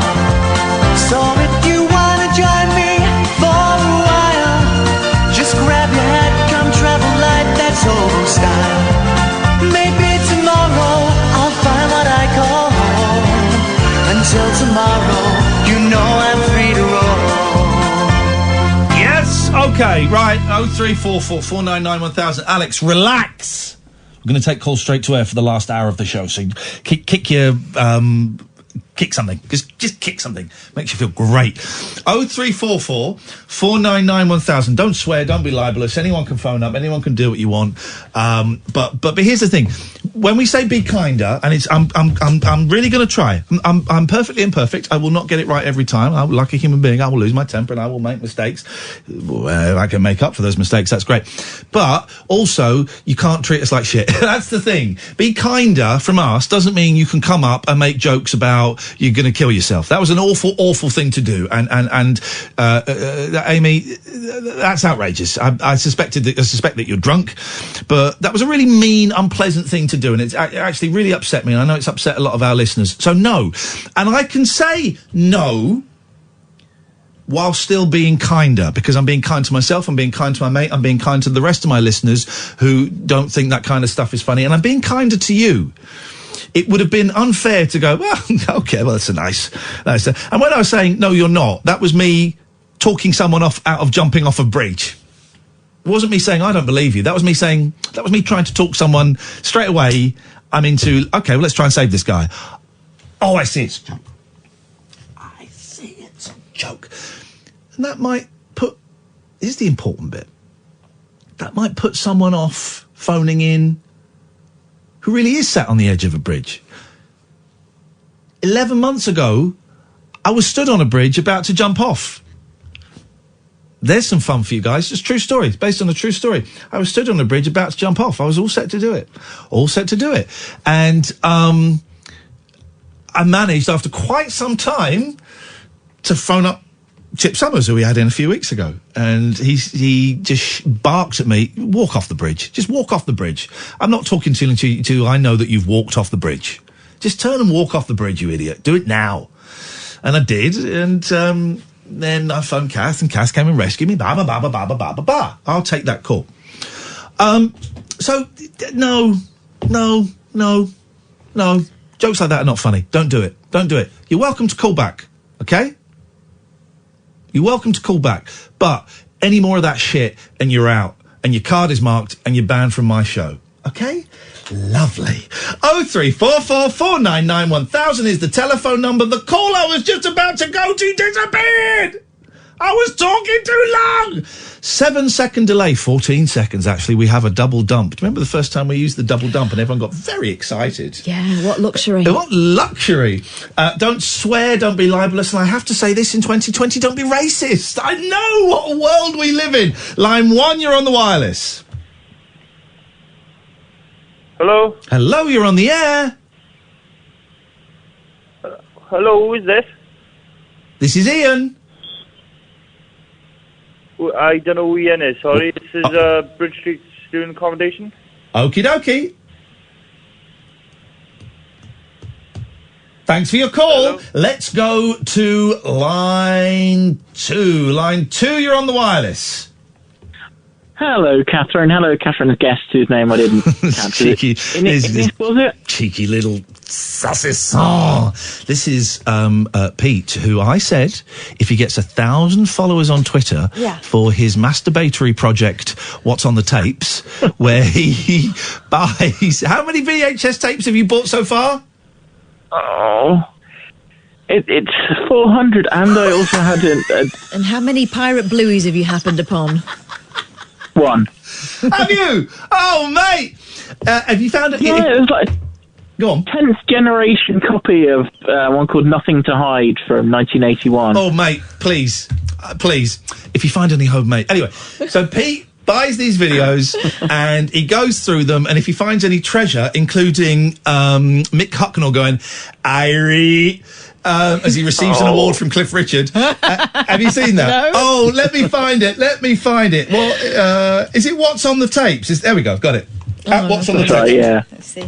I'll play it, and here we go. This is great. This is here we go. This is Cliff Richard. Who's she? Olivia Newton-John. Olivia Newton-John giving an award to Mick Hucknall. Here we go. CDs in Britain than anyone else. More than Sgt. Pepper? More than everybody, more than me. Wow. And it really does. Cliff Hansen then. So they are definitely the recipients of the British Act of the Year. And to receive their award, would you please welcome Mick Hucknall. This is great. This is great.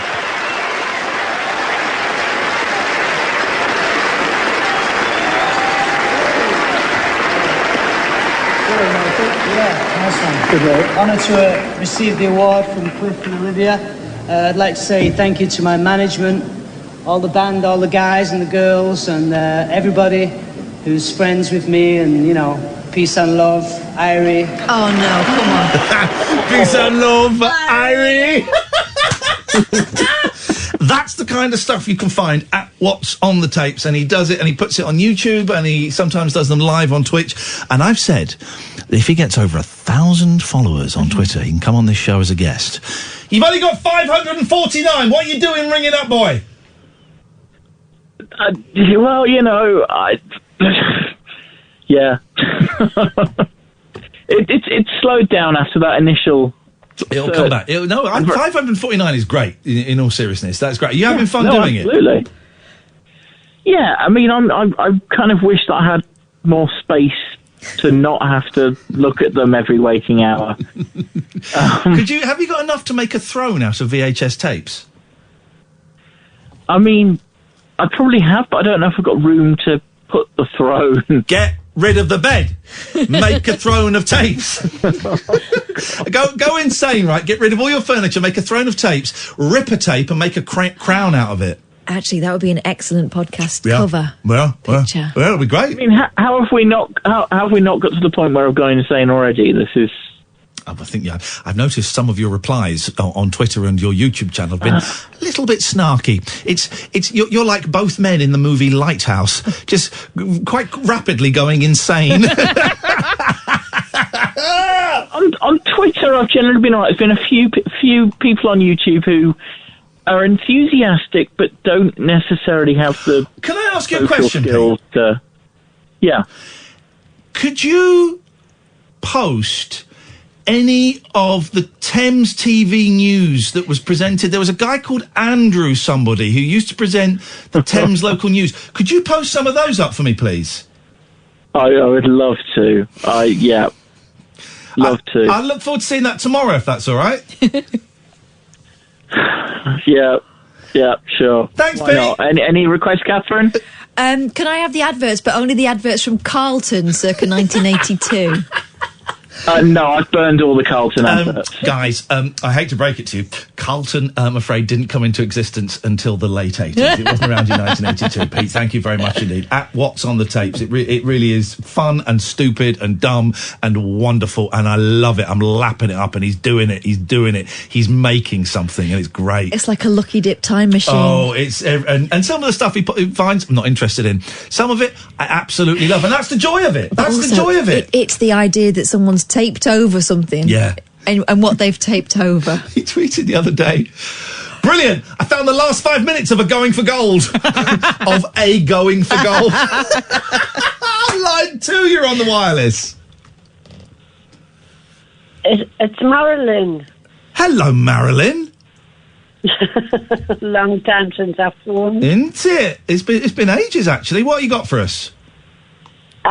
It's just you were on about Spotify, and you pay $9.99 a month for it. Well, I've got the first three months for free, and then I start paying. Yeah.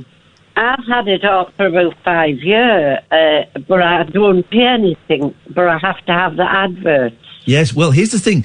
I don't have the adverts, and also it means, because before, when I tried it for free, you can't listen to an album all the way through. It will shuffle the tracks around. Only if you put shuffle. No. No, I thought that if you were, I nearly said something very rude there.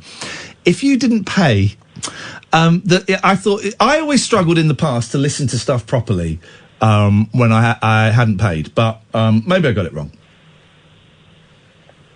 No, listen, I've got all the different, the pictures come up of all the different albums. And, okay. Can you download the stuff if you don't pay? No, probably, I don't know. It's all there anyway, you don't need to... Well, I do, because if I want to put it on my phone, I don't want to cane my data. I want to drive my car through the night, drive so fast. Well, your needs are obviously different from Marilyn's. I think Marilyn and I have similar needs, if you know what I mean, don't we, Marilyn? Yes. Thank you, Marilyn. Nice to talk to you. 0344 499 1000 is the telephone number. Be kinder. This is Talk Radio. Late night, Iain Lee on Talk Radio. Well, we're not supposed to talk about the adverts, but that advert, that guy's been doing it for ages. But then there was an advert like a few months ago where it wasn't him. It was a guy that sounded like him doing the advert. I think he got too hoarse. Yeah, must have done. Must have needed to rest. 0344 499 1000 is the telephone number. If you want to give us a call straight to air for the next 45 minutes or so before Daryl Morris comes in. Daryl Morris is one of the good guys. And when I say one of the good guys, I don't mean necessarily that we come from the same political side of things. I mean, he's just... we do. So it's always difficult to try... I find it difficult to try and distance myself thinking, do I like that person just because they think they think similarly to me in terms of politics, right? But I can quite happily listen to a good presenter who is on the right, is right wing in terms of politics, if they're a good presenter and they're not mean. But Daryl's good in that he's just not a bully. He's not a bully. He's a kind guy. He's not part of the shadow that is covering swathes of the radio, the television, and the print industry. No. He's not part of the shadow. He doesn't goad for effect. No. 0344 499 1000. Did you bring anything to the party tonight? Go on then. Well, I've got the woman who lives as a full-time baby, or the woman who uses a tiny cutout of herself to try on shoes online, or a pensioner who came back to life. Is it a woman? Yes. Jeez. Or... Got any stories about blokes? A gran celebrating the best sex of her life with a naughty angel bum tattoo. A granddad? A gran. Oh, they're all women's stories. But she's having sex with a man, and she names him and says it's all great. What's the guy's name? His name is... Andrew. I know him. Let's have this story. Can I have some sexy music? Oh, I didn't think you'd ever ask. Yes, of course you can. Okay. Here we go. Here we go. Here we go. Cara and Naya was... Oh, no, hang on. This is not what I thought it was going to be. Let's try... What? Hang on a minute. Oh! Whoa. Oh my God. Oh. Is that what... Oh, she was about to say something very rude there. Is she all right, that one? Sounded like she was having some kind of thrombo. A gran got a naughty angel tattoo on her bum to celebrate her incredible sex life. Oh, I don't know why Can I preface this with Daily Star, thank you, but I don't know why we need to know this, and I don't know, Mandy, why you're telling everyone, but good for you. Yep. Mandy Jones, 59. No. I'm confused. What? Music! This is music to my ears. Stop, This is music. no. What? Music. Flip it. Stop it, because actually, Yeah. no. Okay, all right. It's 2020, I don't have to work over these. You're right, you're absolutely right, you don't. And One more and I'm not going to read it. One more. I'm not going to do that again. No. It's a man. No, I don't. It's a man. But it's weird. I don't like it. It's me. Told you I had to turn my headphones up in the gym the other day because that man was panting too close. Don't like it. Can I play you something, right? My kids I don't want to hear that. No, my kids are 10 and 8, right? And we listen to Kiss a lot, the music, this radio station, not the band. And I've set them a challenge. If they can learn the rap part of the song, do you know the song Ladbroke Grove by AJ Tracey? Right, let me play you a little bit. It's a great song, right? It's a great song. Let me play you this. This is... How are we doing today? Whoa! Well, I've unplugged the flipping thing, for crying out loud. Here we go. Let's get this advert. This is great. So it's not the song, it's the rap bit, right?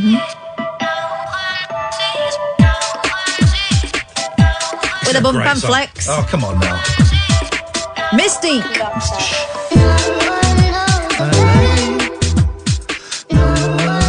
This is when AJ Tracey comes in, okay? I've told my kids if they learn the rap, the whole rap of the song, and do it word perfect, I'll give them a tenner each. Yo, it's the Hyperman set. AJ Tracey live and direct. DJ mash up the deck. The microphone champ is live and direct. And again, it's the Hyperman set. AJ Tracey live and direct. DJ mash up the deck. The microphone champ is live and direct. Said Bob. Right. Okay. So then my 10-year-old, he's been on holiday. He got back yesterday. He's been working on it. And he sent me this. I love this so much. My 10-year-old. AJ Tracey live and direct. DJ mash up the deck. A Hyperman suit live and direct. Say, it's the Hyperman says. AJ Tracey live and direct. DJ mash up the deck. A Hyperman says live and direct. Say, Bo. It's a posh white kid, 10-year-old doing that. I'm so proud. He did it to me on the phone, but he had to do it with headphones on so that he could think that no one was looking at him. And I'm so proud. And I said, do it again. Okay. He said, do I have to get all the words right? I said, you've got to be word perfect, because this is a big prize, £10 for you and your brother. And it's not a race. It's not who does it first. If you both do it, and there's no time limit. I'm so proud of my little boy. AJ Tracey live and direct. DJ mash up the deck. A Hyperman suit live and direct. Say, it's the Hyperman says. AJ Tracey live and direct. DJ mash up the deck. A Hyperman says live and direct. Say, Bo. Right, now let me just see if we can work a little bit of magic here. Hang on 1 second. This might be tricky. Hang on.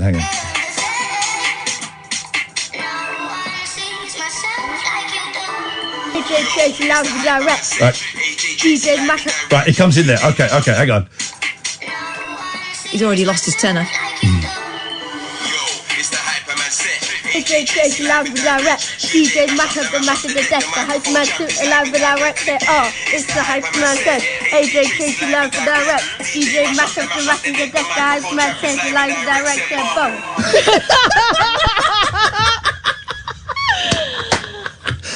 Oh dear, that's great. That's the best tenner I've ever spent in my life. Let me just quickly take this call, then we'll get to your story. Sorry. Hello, line 1, you're on the wireless. Hi, I was listening to just a wee suggestion for your sexy song is, how about Marvin Gaye, Let's Get It On? Let's get it on! La la la la la! You know, but no... If that granny's got a naughty angel tattooed on her, then I'll bet that you've got Simon Templar, the saint, tattooed on the cheeks of your butt as well. Beg your pardon, madam. Here's the thing. You know the song What's Going On? Yeah. Do you know what it's about, Catherine? Yeah, it's about political assassination. No. Do you know what it's about, Gavin? What's Going On? I've never heard of that one. Okay. Isn't it called What's Going On? Yeah, Yeah. Mother, there's far too many of us dying. Oh, no, listen. What's it called? What does something What are you on about, mate? What's going on? You're going to embarrass yourself. No, I'm not going to embarrass myself. You're going to embarrass yourself. Here we go. If you're serious... Shut up! Be kinder. Listen to this. I heard this the other day on BBC London, and I listened to the lyrics, and it's ridiculous. How dare you? Hey, what's up now? Brother, what's up? This is a big party, man. Yeah, brother, I can dig it. Stop right on.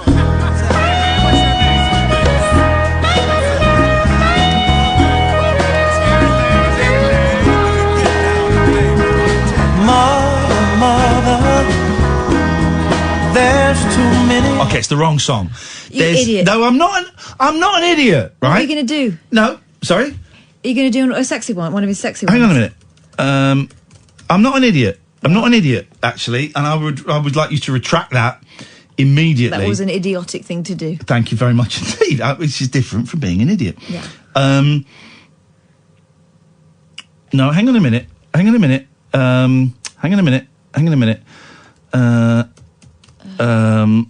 we go. Here's something. What's Mercy, Mercy Me about? Oh, it's about the environment. Oh, everyone knew that, did they? Yeah. I'd never listened to it before. The lyrics are bloody awful. Listen to this. You know I quite like Marvin Gaye, don't you? All right, man. So I've listened. All right. Whoa, oh, mercy, mercy me. All things ain't what they used to be. All right, you've listened. Carry on, then. Something about something in the sky and in the sea and poisoning the fish. Where did all the blue skies go? And there's radiation underground and in the sea. Blows from the north and south and east. Stupid song.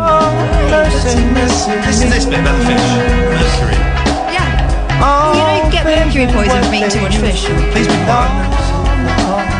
Oil wasted on the oceans and upon our seas. Fish full of mercury. Yeah. How can you make love to that? Make What, love a fish full of mercury? Very carefully.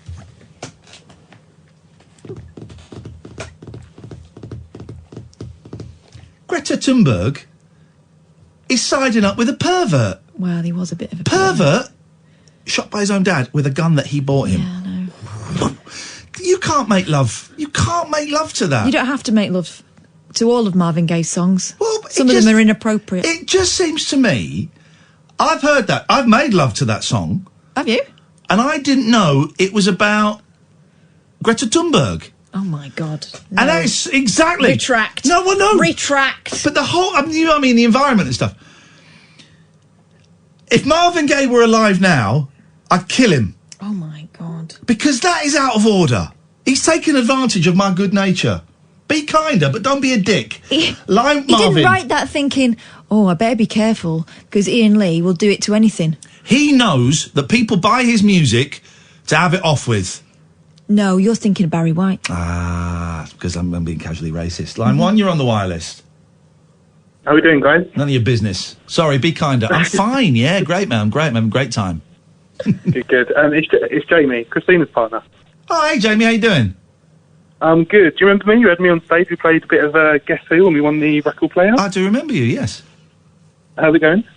We're going round in circles. Oh, no, sorry. It's our first time calling. I was a bit That's nervous. all right. You've made phone calls before, right? I have, yeah. It follows a similar format, except you're talking to an angry man and a drunk woman. I'm not drunk.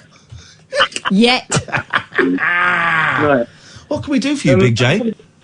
I've just literally got in from work. It's past midnight, and it's technically Christina's birthday, so I just wanted to wish her an amazing... Well, hang on, do you live with her? Do you live with her? I do, but... Okay, well then you know exactly how to pass on that message, you absolute pudding. Flippin' it. This isn't Steve Wright in the afternoon. This is Broken Britain, this is. This is Broken Britain. Put the phone down and speak to your girlfriend. Give Right. her a present, if you know what I mean. Sweet love. All right, go on. Right, I'll play some sexy music while you do that song. Sorry. This isn't sexy music. This is Marvin environmental Gaye. music. It's Marvin Gaye. I'm sorry, I can't get people off to the sound of the destruction of the universe and the planet. Whoa, Or maybe I can. Mercy me. A gran got a naughty angel tattoo on her bum to celebrate her incredible... No, I can't. It's okay. wrong. All right. Okay. I got Come one. on, be a bit more sensitive, please. This is pivotal for a lot of people. All right. Okay, we got one. Okay, here we go. Oh, I've got to skip the advert. Clive Owen looking very, very old. Smoker's face, smoker's teeth. I bet he'll have new teeth soon. Here we go. Away you go. Start and I'll bring the music No, in. because I don't trust you. Play me what you got. Robert Palmer. Yep.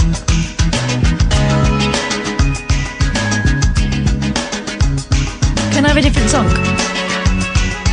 This is Robert Palmer. Yeah, I know, but it's more slick than sexy, isn't it? And also, this is still about the environment. I don't... Okay. Mercy. I mean, you could play Addicted to Love. All right. Okay, right. Trying to find a sexy song. Can you hurry up, please? Because we've only got half an hour. There you go. Come on. No. It's Candy Flip and their cover of Strawberry Fields Forever.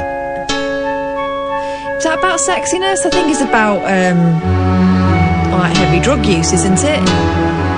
Do you remember this? This is the most pointless cover. I quite liked it. What? Yeah. Candy Flip. I think it was on an album next to Strawberry Switchblade. Let me take you down, 'cause I'm going. I wish Candy Flip would... All right, just sexy music. All right, sexy music. Come on now. All right.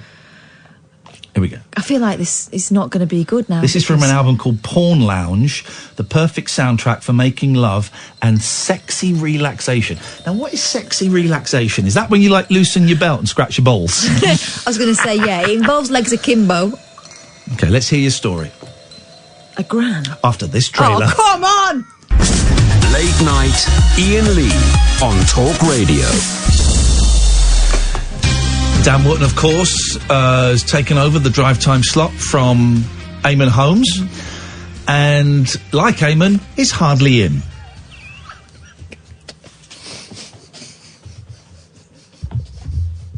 It's his second week and he's not turned up. It's Eamon stay-at-homes all over again. It's drive time. Didn't say he was going to drive in. Yes, line one. Hi there. We're trying to do Kath's story about a horny gran, which I think may be autobiographical. You cheeky sod. Try the divinals, I touch myself. Oh. Yes. Well, I think the thing is that she's being touched by others. Hi, Kath. It's Keith, by the way. Hello, Keith. Is this one of your boyfriends? Should I know something? What happened last week? Depends which Keith. It's Keith from Southampton. We chatted briefly, but I think you forgot about me. But I don't care. Don't be silly, Keith. I could never forget you. Oh, listen, he's got all Sid James. Okay, here we go. Hang on Here we go. Come on, let's do this. Let me just... I just want to... For goodness sake. Here we go. Can you please hurry up? Oh, for crying out loud. I will find the music as and when I see fit to find myself. Here we go. Let's try this.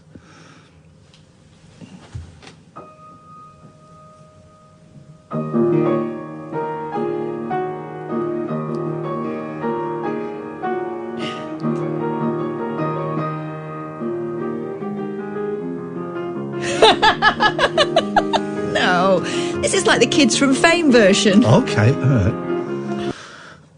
What's that you're playing? Oh, it's just a little ditty. Okay, hang on a minute. I said ditty. Every time we do this, we have to skip an advert, so it just takes ages. There we go. Oh, that's why I wish you'd shape yourself. Oh, here we go. This is I Touch Myself on the bass only. Here we go. What, he touches himself on the bass only? Some people would... anyway. There we go. Okay.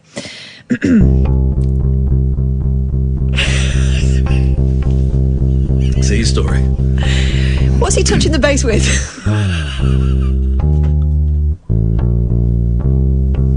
When I think about about you, I touch my base. Slap bass. Don't want anybody else. When I think about you, I slap touch my bass.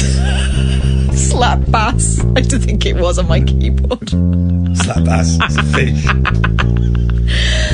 Oh dear. Right. Okay. I can try. I can work with this. This is Brian Roten. WROTEN. Divinyls. I touch myself. Oh no. Bass only. He does it wrong. Sounds horny. Name one bass player that isn't horny. Paul McCartney, Susie Quattro, Gene. Okay, Gene Simmons. Okay. Too horny. Too horny. A gran got a naughty angel tattoo on her bum to celebrate her incredible. Stop acting. When I think about you, I slap my bass. I don't want anybody else. When I mean, he literally is playing with himself. Slap my bass. In your own time. Let's do the story. Mandy Jones, 59, says her sex life is better than ever since meeting... How old is she? 59. Oh, 10 years to go. Meeting 52-year-old HGV driver Andrew Claydon online in 2007. The pair claimed to have been very naughty in every room in her house in Cheshire, including the greenhouse. Don't know why we need to know any of this. What about the outhouse? It comes after Mandy, a mum of 3, gave up on love and began enjoying sex following divorces in 1992 and 2006. She decided to try the world of online dating and met with dozens of other men before setting her eyes on Andrew. Since getting together, the retired social worker has discovered a whole new naughty side, marking her newfound sexuality with an inking of a naughty angel on her bum cheek. First comment on this video. Wow, playing bass is really boring. Mandy said, since the age of 50, I've finally become a sexual woman. When Andrew and I met, he said he wanted me to have the most and the best sex I've ever had in my life. Else. When I think about you, I slap my bass. Yeah. Oh, it's that bit, isn't it? That's the rude bit. Yeah. Now I'm doing things that I never would have done before. In my first marriages, I had stepchildren, so it was all about putting them first. But there are no boundaries now, so it's more exciting. If we want to walk around the house in the nude, we will. I feel free and relaxed, and when you're postmenopausal, anything goes. We've christened every room in the house, including the greenhouse. Bloody hell. He promoted that naughty side in me. I wouldn't have got a tattoo without him. I always wanted a tattoo, but I didn't know what. But he suggested a slutty angel because I'm mumsy and caring, but he's brought out another side of me.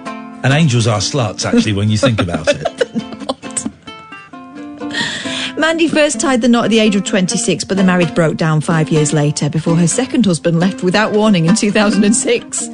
She then spent 1 year going on dozens of dates with people she met online before Andrew walked into her life. And by the sounds of it, hobbled out. The gran said, I couldn't believe the attention I was getting, but I definitely enjoyed it. It's getting frenetic now. Like this ukulele playing. It gave me a massive confidence boost. One man asked for a picture of my... What? Oh my God. So I sent him a picture of my knees, but he obviously wasn't a joker. Boobs. Anybody Mandy else? now wants to encourage other women over 50 to experiment with their love lives after meeting Andrew. Well, there's only one Andrew. Oh, there's a picture of the angel on a bum. Jesus, it's huge. Both the bum and the angel. She continued, we're so compatible in that way because we're considerate of each other. So if I want to dress up, I will. And if I don't want to dress up, I won't. We've had our rows and our trials and tribulations, but we have fun and we balance each other out. I'd laugh if my bum was on fire and he's more serious. We'll be lying in bed and the smallest thing will make us laugh like a couple of kids. It was meant to be. I also have body confidence for the first time ever. I'm carrying more weight than usual, but I've accepted it's just me. When I think about you, I touch myself. Whoa, I don't want anybody else. When I think about you, I touch myself. I touch myself. I touch my... Oh, no, we... Yeah, I touch myself. I touch myself. When I think about you, I touch myself. I honestly do. I honestly do. I touch myself. I touch myself. I'm touching myself right now. Stop it! I'm touching myself. I'm touching myself. I'm touching myself right now. Ow, jeez! Ow! Flipping out. I'm just getting into character and touching myself. This is Talk Radio. Late night, Iain Lee on Talk Radio. Yeah! All right!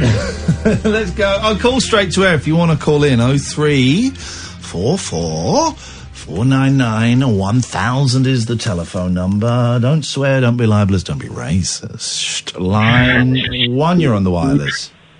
It's for you. Don't think it is.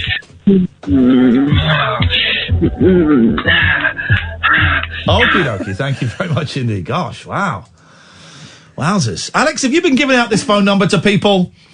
Sounded like he was at a party. Didn't it, eh? Party for one in his pants. Nobody's invited. Well, we made it through. There's another 15 minutes to go, but no one really listens to this bit. Our fans are switching off, and Daryl's fans will not switch on until 1 o'clock when we have vacated the premises because they don't want to hear this absolute tosh that we spew out. Next week's an exciting week because my nephew's coming in for work experience. So, teas and coffees all round. Beautiful. And next Wednesday, is it? Yeah. Excuse me. Next Wednesday, we're off to see the Wizard, the wonderful Wizard of Oz. I wonder if they've booked a replacement for us because I'm not. We've not. Maybe they think I'm doing it. This awards is the Arias Awards, and I didn't want to go, but we're going to go, and we're going. Here's the thing: the outfit I was going to wear. I realised is the exact same outfit I wore 2 years ago. So what? Exactly. Who cares? That's eco-friendly now. Blue suit. Probably a pink. I might wear a white shirt. I mean, I don't really like these things. It's all for my reward. What suits? My reward, Catherine, is the huge paycheck I get every single month. That's my reward for doing this job. I could really do with a badge. Okay, well, let's see what we can arrange. So, I like being off. I really liked not working last week. I didn't do anything. I stayed at home, cooked a bit. Ordered a bit of food, watched a bit of telly. Tidied up. Couldn't sleep. Can't sleep. I've forgotten how to fall asleep, which was disappointing, but, you know. Did some streaming. Did some fun streaming. I really didn't do very much. I loved it. You know that's normal, don't you? What is? To enjoy time off. Yeah. This is why part of my thinking is I'd really like to do 4 nights a week. I'd really like to. Just it would be beneficial to my mental health. It would be detrimental to my bank account, and it would make things. It would mean having to have a couple of slightly uncomfortable conversations with a few people, saying, "Hey, I can't afford this." But I'd feel so much happier. I'd feel happier, and that's kind of the key thing. But I don't think necessarily that the Suits, who I emailed on Friday and they haven't replied yet, I don't think the Suits would be up for that. But you got to ask, and see what happens. And yeah. I've run out of material for the last 50. I don't want any of your stories. They're all about women. Wow. Yeah. I'm being kinder. Well, yeah. That just shows what you were before. Exactly. Exactly. And I was kind there by omitting the word. Well, you thought it, which is mean. So, you all right? Yeah. Do you want some water? Just choking on my feelings. Okay. Good. So something weird happened today, right? And I think this happened. I don't think I imagined it, right? So I'm on Spotify and I'm looking through Spotify. I look at Paul McCartney on Spotify, right? Has he done anything good? Yeah, he has, actually. Then I looked at Bare Naked Ladies on Spotify. They done anything good? Yep. Then I looked at Wings on Spotify. Any good? No. Then I looked at Pete Wiley and the Mighty Wah on Spotify. Then I looked at something else on Spotify. Okay, so let's get. In fact, let me just get this list up because this is important. This is important. Now you got to pay attention, right? Is it going to say Spotify a lot? Well, okay, I won't say it anymore because we'll probably get in trouble for that actually. But so I looked at. Oh, how do I do my looking at history? What was my looking at history? Okay, so I looked at in this order. Not in this order. Paul McCartney, Bare Naked Ladies, Wings, Pete Wiley and the Mighty Wah, and Colin Moulding from XTC, right? Two of those a little bit niche. Yeah. I then went to Twitter. And Twitter tells you who's just followed you. Pete Wiley had just started following me on Twitter. Now, we're talking about niche people, right? He doesn't follow me now because I looked. I sent him a message saying, "My God, I was just looking you up on this music streaming service, and then you started following me. What are the chances?" But now I'm thinking that's so insane and so far-fetched that maybe I looked and saw Pete Wiley was following me. He's not following me now. Before I went to this music streaming service, and it was in my head, but he literally just followed me.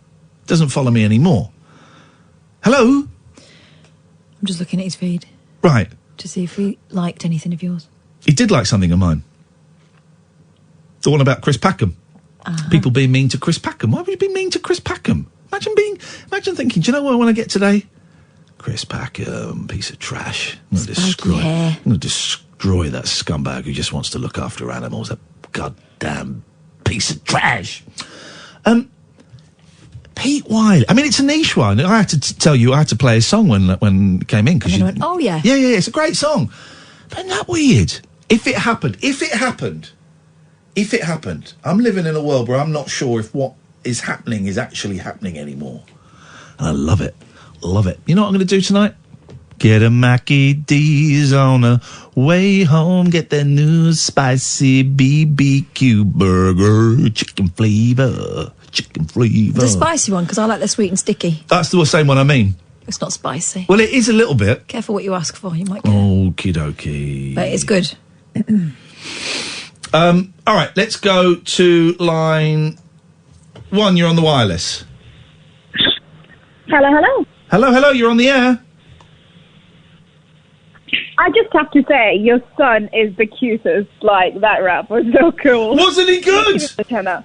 He was amazing. The thing is, he's not getting a tenor for that. He's got to do the whole 3 verses. Oh, come on. That's mean. Yes, I'm a strict but fair father. You're a strict dad. Yeah, very strict dad. And if he gets it wrong, I'm going to thrash him to within it. No, I wouldn't. But no, he's got to do the... A tenor's a lot of money. Come on, it was really cute. It's not about cute. On here. It was good content. Content, you're right. Maybe I should be paid. I don't have to pay my kids for content until they turn 21. Up until then, they owe me. All right. Nice one. So I thought I'd give you guys a call. We're talking about being kind. Yep. And I had a car accident on Thursday night. Oh, no, I'm so sorry. Are you okay? It's all right. I'm all right. It could have been a lot worse. But I got the car about 4 weeks ago. It was a bright yellow Volkswagen Beetle, and it's a write-off now. Oh, no. Yeah, I got to drive it for 4 weeks.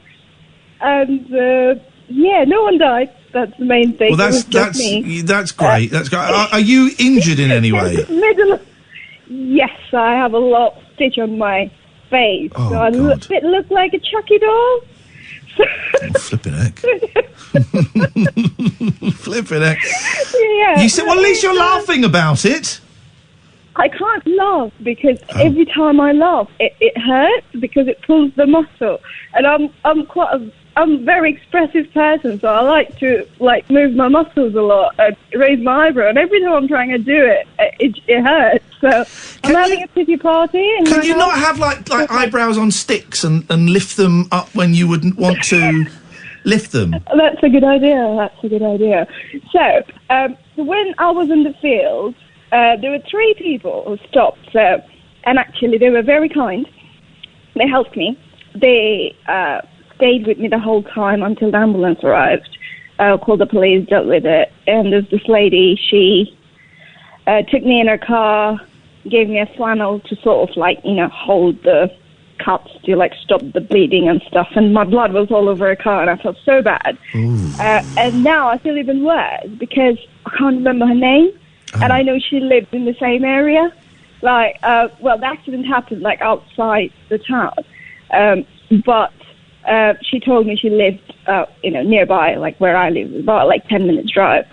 I can't remember her name. I didn't take her details. Well, there's a lot to take in those situations, isn't there? I know, and I'm just God, I wish I could say thank you and send her some flowers or something, or I don't know, just to tell her that how grateful I was because she was there the whole time. And obviously, everyone's going somewhere. It's 6:30 in the evening, and she was just stopped there. She held my hand and she was making sure I didn't faint. And it was very shocking, but I was so grateful that these 3 people I didn't know, they actually stopped and helped. And those 2 guys, they were dealing with the police and telling them what happened and stuff. Obviously, they came and breath tested me and stuff. The procedure.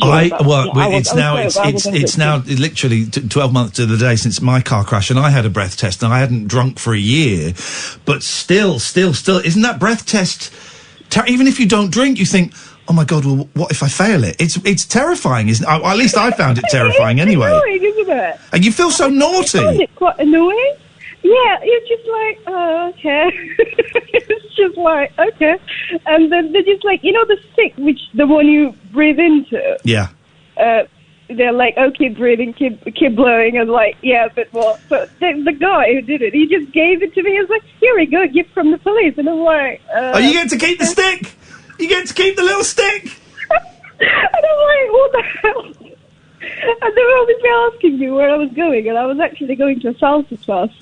And well, yeah, it was weird. I was just oh yeah, I was just going to a salsa class, and they're oh, you'll be late then. And I was just man, I'm bleeding. Stop making jokes, please. This is a terrifying experience. Yeah, it was. Yeah, and then my husband called at the same time, and he's in France at the minute. And one of the guys, he obviously went back to my car and picked all my stuff up, my bags and stuff, and then locked my car. So he had my phone, and he answered, and he was just oh, I'm so sorry. Your wife just had an accident, but she's okay. She's in whatever. I don't exactly know what actually he said. But then he came back and he gave me the phone and my bag and stuff, and he was oh, your husband called. Typical bloke. He was asking, is the car a write-off? That's the first question. Yes. Well, I'm glad you're okay. Sorry, I paused then because I've just read a really unpleasant tweet that puts me in a weird position. Hey, listen, we have to go because Daryl's coming in. I'm glad you're okay, and thank you for sharing that with us. And I'm glad you're okay because I saw your tweet last night, and I hope you're feeling better. Thank you. We've got to go because we're running out of time. It's nice to talk to you. That tweet from David. Oh, man. I don't like that language. What a world we live in. Hey, good looking. Also. Thanks, man. Also. I haven't seen the tweet. Can I see the tweet? It's a block. I guess you can't read it. We talked about a woman who'd rediscovered her sexuality at the age of 59. Here's the thing. It's making me uncomfortable. I don't want it. Carry on listening to the show, Dave. I hope you enjoy listening to the show. Yeah. But I'm blocking that from my timeline. It's not even mute. It's a block. I don't even get it. It wasn't even good. No. It wasn't even funny. It was disrespectful. Let's take some... It was uncalled for, is what it was. It was uncalled for. Maybe a block was too much. No, I blocked him enough. Thank you very much indeed. Let's go to line one. One, you're on the wireless.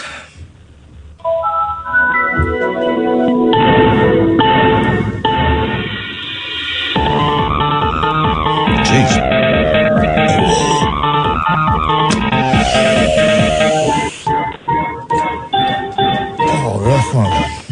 Flack. Oh, feel that. Feel that. It's 1995. Hey, Daryl. I don't remember that time. No, I was doing my homework. Don't remember those times. Nor do I. If you know what I mean, Jelly Bean. Hey, I missed you. No, you didn't. You were good.